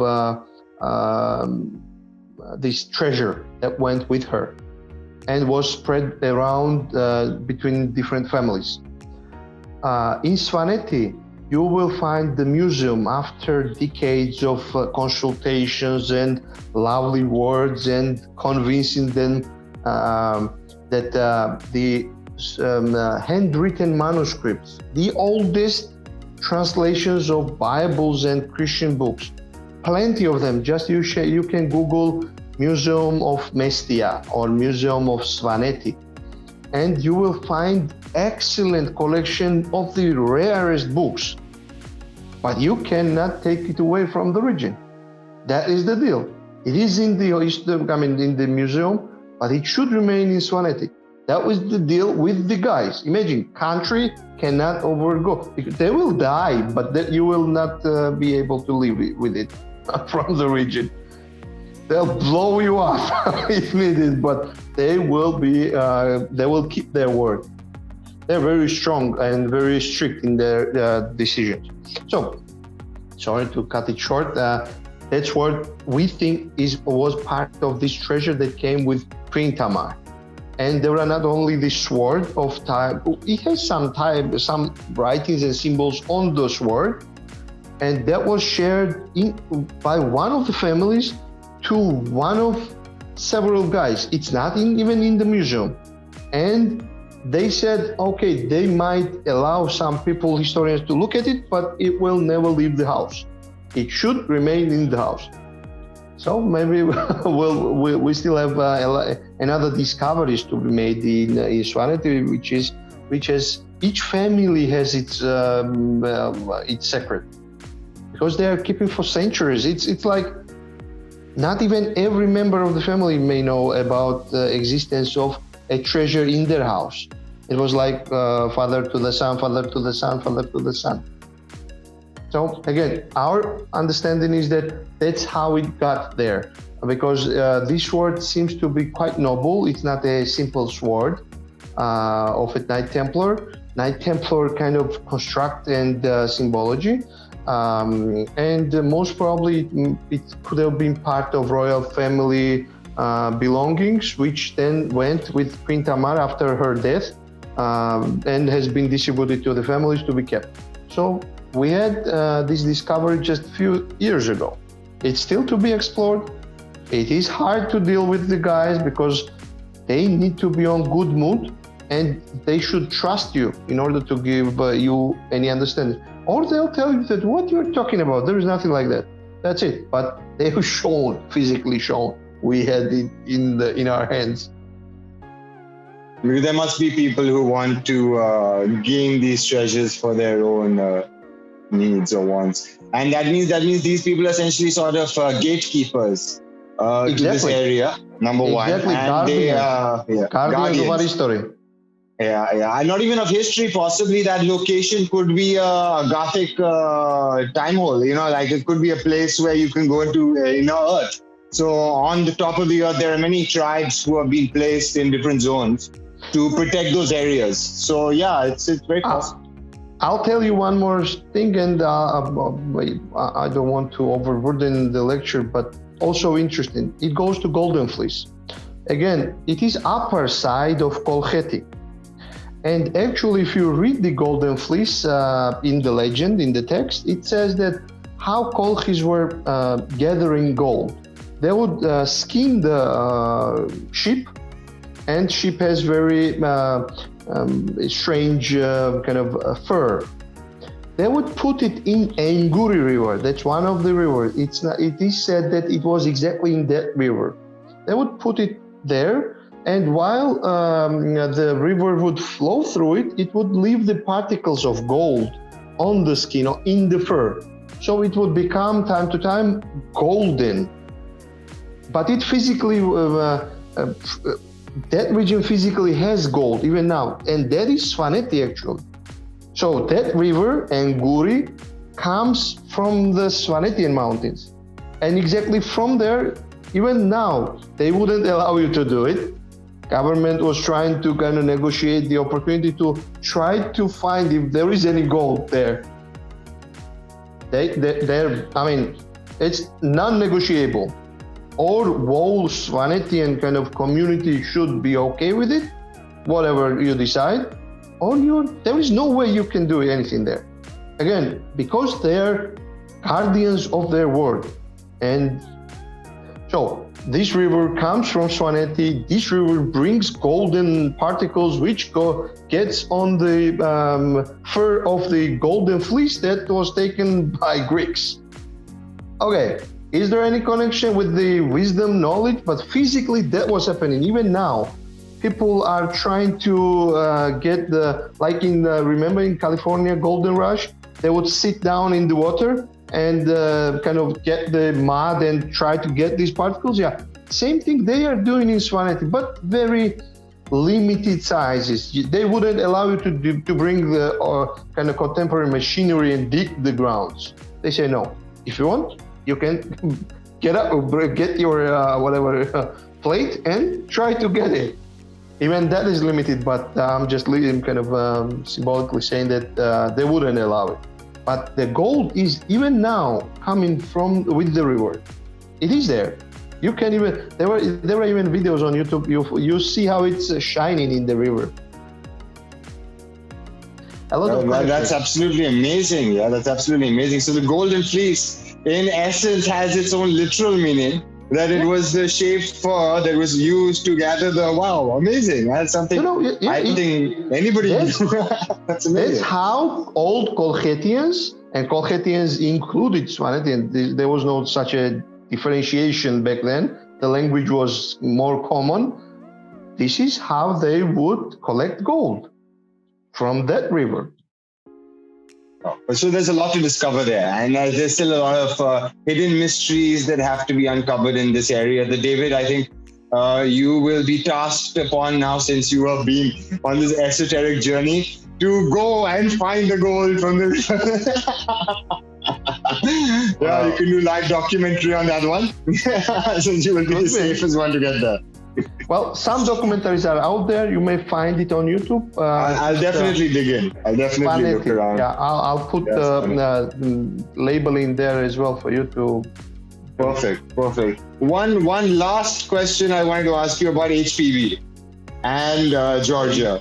And how Helena Petrova Blavatsky and her association with Georgia, because I heard you speak about it in your lectures a couple of times, but we never got round to so Bombay. Let me just give you a quick round from our side. In Bombay, Helena Petrova Blavatsky used to live in Bombay. She was from essentially in a way from Bombay, so she has her Theosophical Society over here.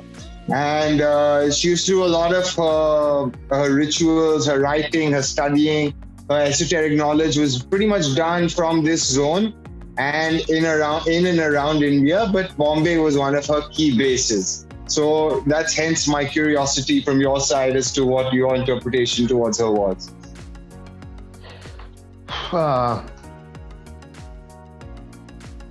I haven't gone into the biography of Blavatskaya. It's still on my schedule somewhere. We should understand that Martinism and esoteric practices in Russian Empire was very strong, very influential.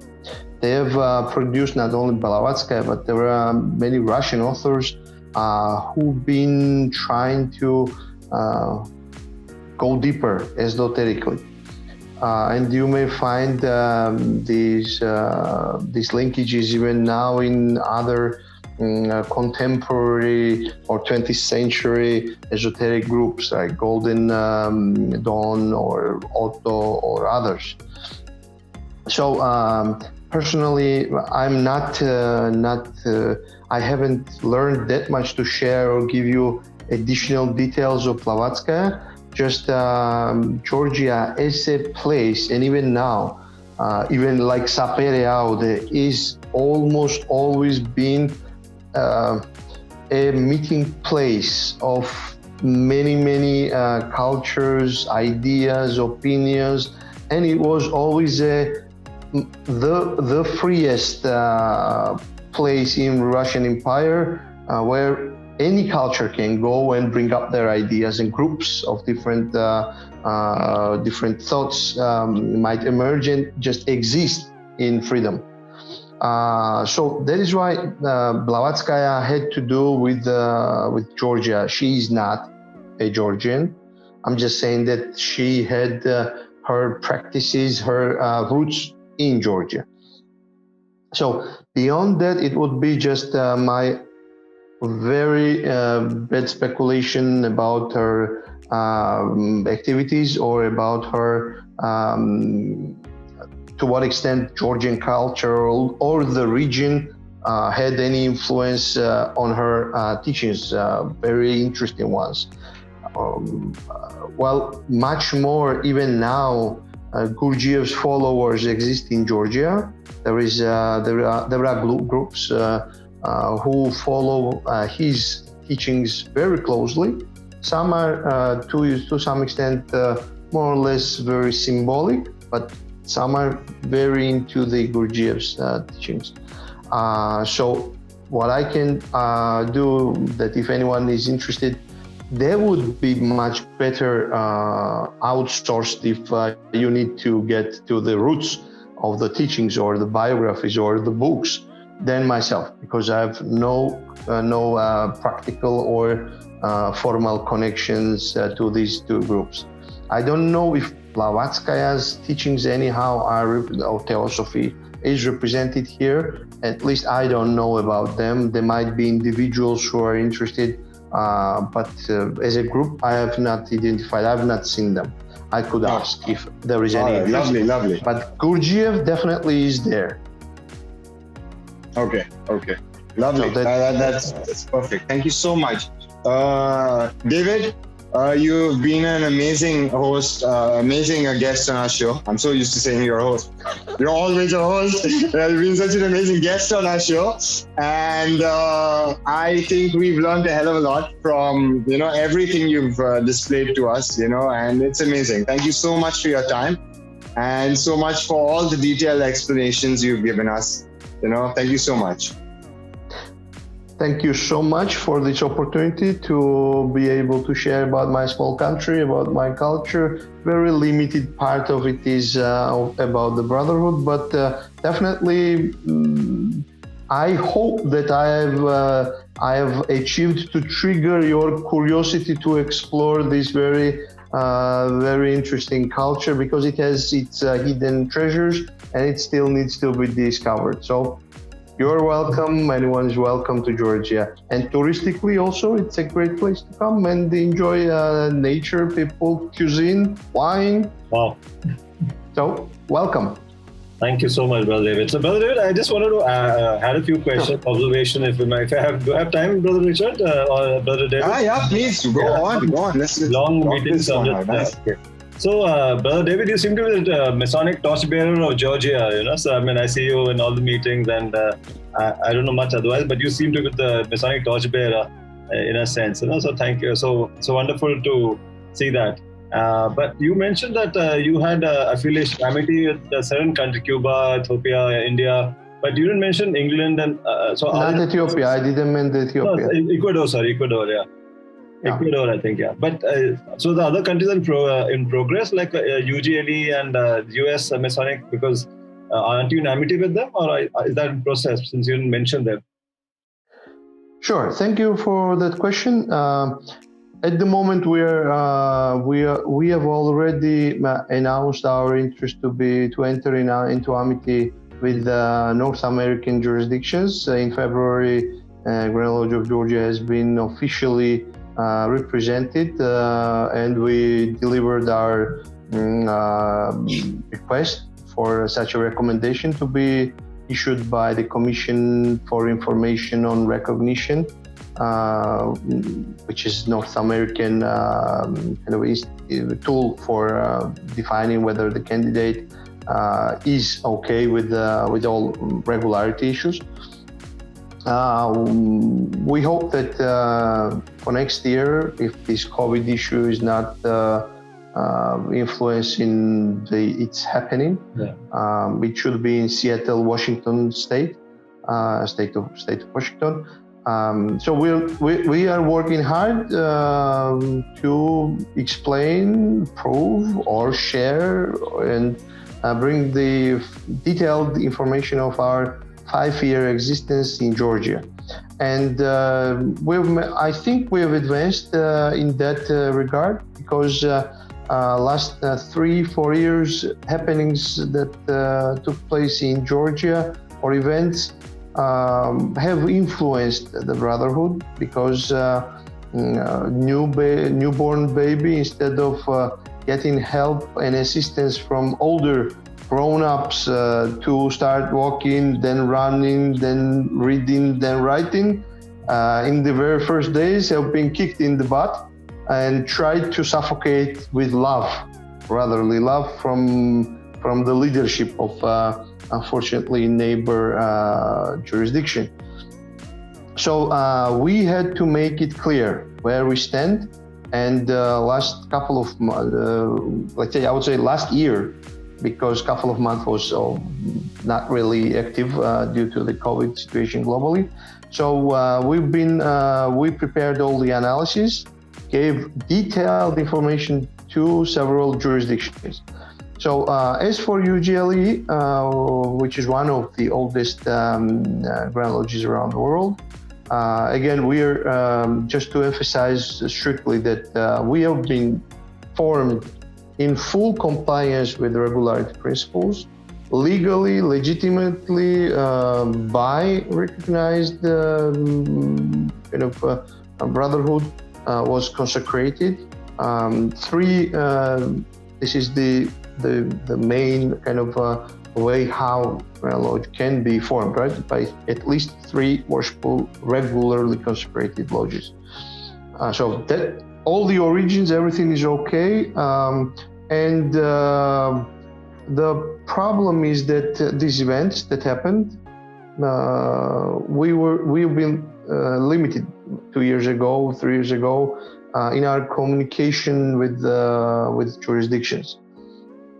And unfortunately, some people take granted without analyzing the information that comes from the older guy than the child, and think that the older guy knows better and is wiser. But it's not the case all the time, right?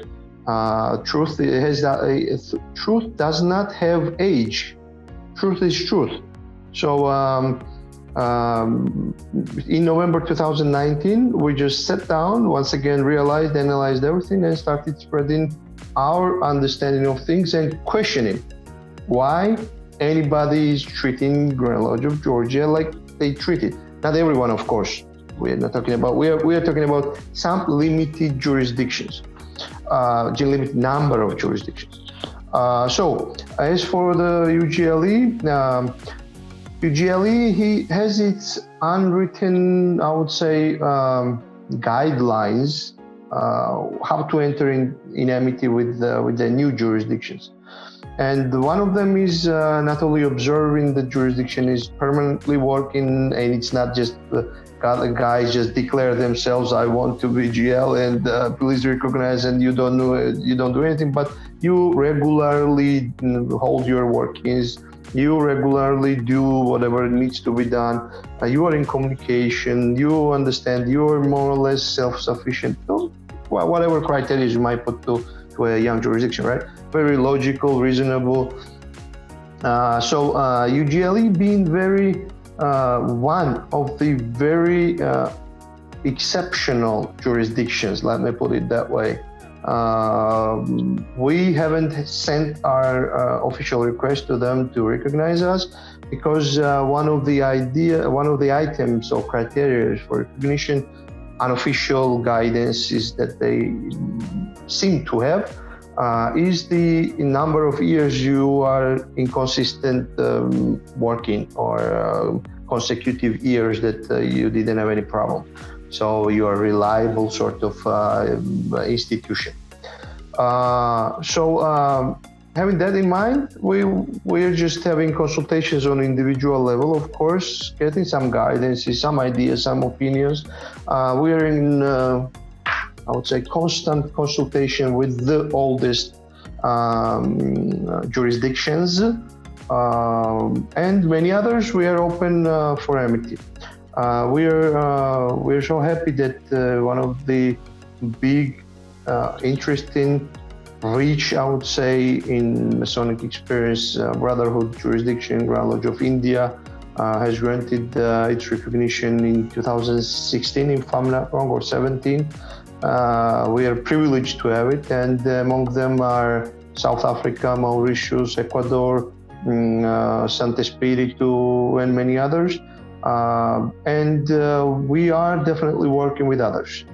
Again, our main direction, I would say almost only direction, is to get in amity with the traditional jurisdictions. We know the traditional and, let's say, more liberal or progressive jurisdictions, just to be more correct in defining our like-minded individuals who may have chosen different road or way of journey towards their enlightenment. We appreciate them, but there are some principles we all adhere in traditional jurisdictions, and as there is this little discrepancy at the moment or at this stage of history, we are not ritually participating with each other's, or we don't seek for amity with them. So for the rest, yes, definitely we've been in contact with Latin America. We've been in contact with mainly in North America. It's not United States only, but Canada, Mexico. We've been in contact with the Caribbean jurisdictions. And again, we are limited, we are small, we are tiny. And it takes a lot of efforts just to first make them know that such a jurisdiction exists, that you are there somewhere. So I guess we've been privileged to have Sapere the initiative that I think has put the Grand Lodge of Georgia on Masonic world map, I would say so, and have given us the opportunity to, even though we don't, once again, we don't discuss anything, and every single lecture that I open has my opening welcoming speech that we are here as individuals without representing any institution. We don't discuss any interjurisdictional issues here. You like me, I don't like you, you don't like me, we don't care about that. Let's focus on something else, which is enlightenment. So again, but as a process, it has given us the opportunity, but people understood that something is going on in Georgia and something is there we can talk about. So just to make it shorter, we are in the process. We are limited in resources, time-wise, financial-wise, but we're trying our best. Thank you. You have some hurdles to overcome. Yeah, thank you. Oh, definitely, many of them, because we have some adversaries to our activities. Our neighbor doesn't really like that we survived and that we're alive, and they are not into it, that we are doing it without their support or help or control. So unfortunately, that's the reality. Northern neighbor, I mean, the leadership, because I know that I should emphasize that GL of Russia has a lot of very good, knowledgeable brothers. I have nothing to do with them. I respect them, I treat them as I should. But unfortunately, the path or political path that the leadership has taken, current leadership, is totally non-Masonic, is totally against the Masonic law. Again, sorry for just bringing up this, but to emphasize, it's not about the brothers, because they are there for individual motivations, and definitely we respect that motivation of being a brother in Russia, Grand Lodge of Russia. So I sent them my hugs and triple fraternal, I would say, triple abrazos fraternalis. So my hugs, my fraternal hugs there. But again, one day maybe. But right now, what their activities is that they aim or sabotage any and every attempt of Grand Lodge of Georgia to be closer to its brothers around the world. Where they can achieve, they have influence, they do their best. To some extent, that brings up a lot of problems, but again, I would assure everyone that we will continue with or without you brothers, but it's better together than separately, because we do have to share with each other a lot of things, a lot of love, a lot of light, education, and that is why we are here in this brotherhood and not play governors of the universe, right? I'm not there for that. I don't know if anyone still believes that, like Illuminati invitations I receive all the days that you will get 2 million worth car, you will get 6 suits of $100 bills or something like that. It's about very hard journey, Masonic journey of education and trying to enlighten yourself. So, sorry. Yeah, a lot of questions, maybe different in the next session, maybe, so, but one-on-one, yeah. So, but just one observation that when you were talking and Brother Richard were talking about the scripts, they had different numbers of alphabet. So one at 36, as he pointed out, one at 33, one at 38. So there was a difference. This is an observation we already discussed a lot. But I also wanted to discuss maybe personally about Sergei Parajov. I'm a filmmaker. So Sergei, he's a Georgian filmmaker, but I just read he's Armenian. But he was a Georgian filmmaker, as I understood. And I've seen some of his films like Shadows of Forgotten Ancestors. And some ethnically he's Armenian, yes, true. Yes. But he's Georgian. Armenian is he is Georgian in that sense. Okay, very interesting. Truly part of Georgian culture. Truly part of Georgian culture. I mean, there is no difference because all these people made Georgian culture. Yeah. So he is part of it. Okay, great. Wonderful films, beautiful country, the Serenity, and so love to come there one day. I think we'll all come there one day. Definitely, you're welcome, brothers. Regarding 33 and 36, there have been some letters that over the centuries just got lost its use. Oh. It is there. We know what these letters are, what sound should those letters have.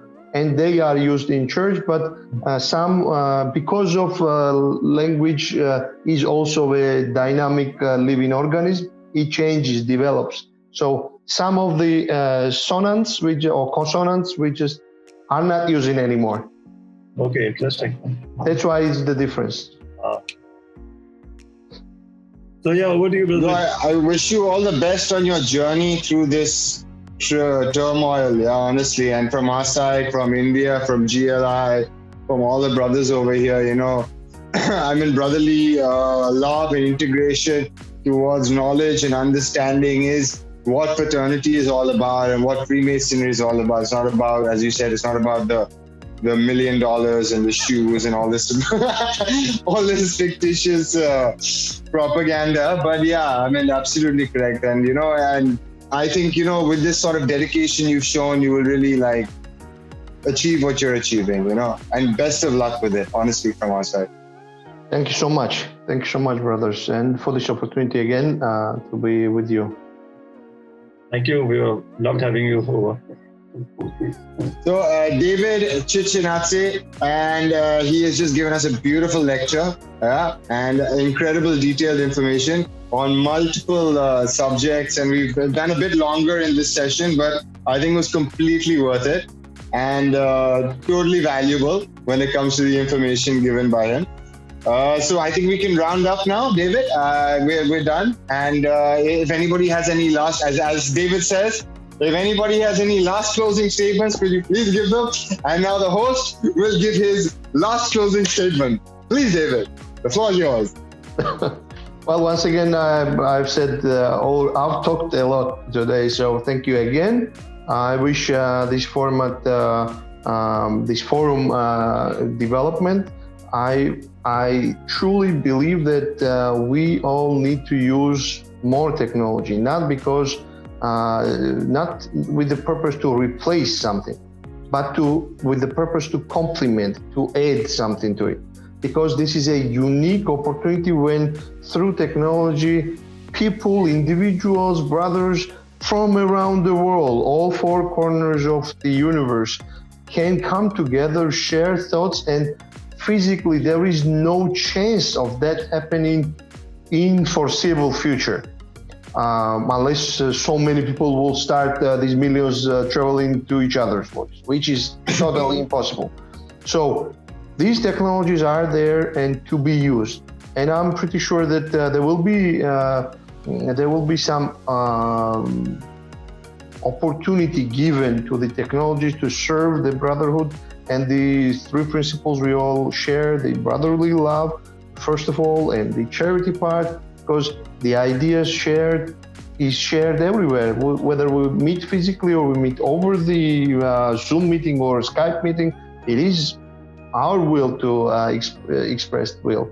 And once again, thanks so much. I wish just development. There should be many initiatives all around the world where we can all go talk to each other, and it should be a trend from supported. These are today, as Brother Jack said, Jack Hugobert said, he shared his observation. These are initiatives from individuals today around the world. And it is time, I think, and time has proven during this almost a year of lockdown that it should be used and supported by the institutions as well and run by them, not controlled. Maybe some rules, some etiquette, let's say, how to do it, how to present, but still give the floor for this kind of sharing the knowledge. So once again, thank you so much. I truly believe in the progress of humanity. We are not here to stuck in the swamp. We will go further. And I don't think in the last 300 years since Freemasonry has been alive, any brother in the last year has learned as much information as they have. Now, honestly, because in this lockdown, people who have probably been Freemasons for 30, 40 years also will never have seen such an information expansion that has occurred, and will probably never see such an information expansion in the future, because what has happened right now has given us a platform for us to talk to each other, for us to ideate, and for us to investigate these ideas, the validity, the myth, the mystery, and the understanding of why we do the things we do, or why we understand and study the things we understand. And it's mind-blowing, and it's essential. And I think, David, you are one of the trendsetters of this ideology, the bravest one of the lot, as we say, bullheading through. Thank you for those very warm and fraternal words, brother. Okay, so I will wrap up today's lecture. So please feel free to give your feedback in the comments below. And a hearty thanks to all the brethren and visitors who joined us on today's episode. We hope that you found something special, informative. We look forward to your interactions with you through our social media handles, where you can express your opinions, views, or even post queries about Freemasonry. Links are in the description below. So join us next time for an all-new episode. Until then, please hit the subscribe button, press the bell icon, and if you like the show, then give us a thumbs up. Join us at the same Masonic time, same Masonic place. The Quarry Side Chat team wishes you a magical week ahead. Until we meet again, let us now part on the square. Goodbye.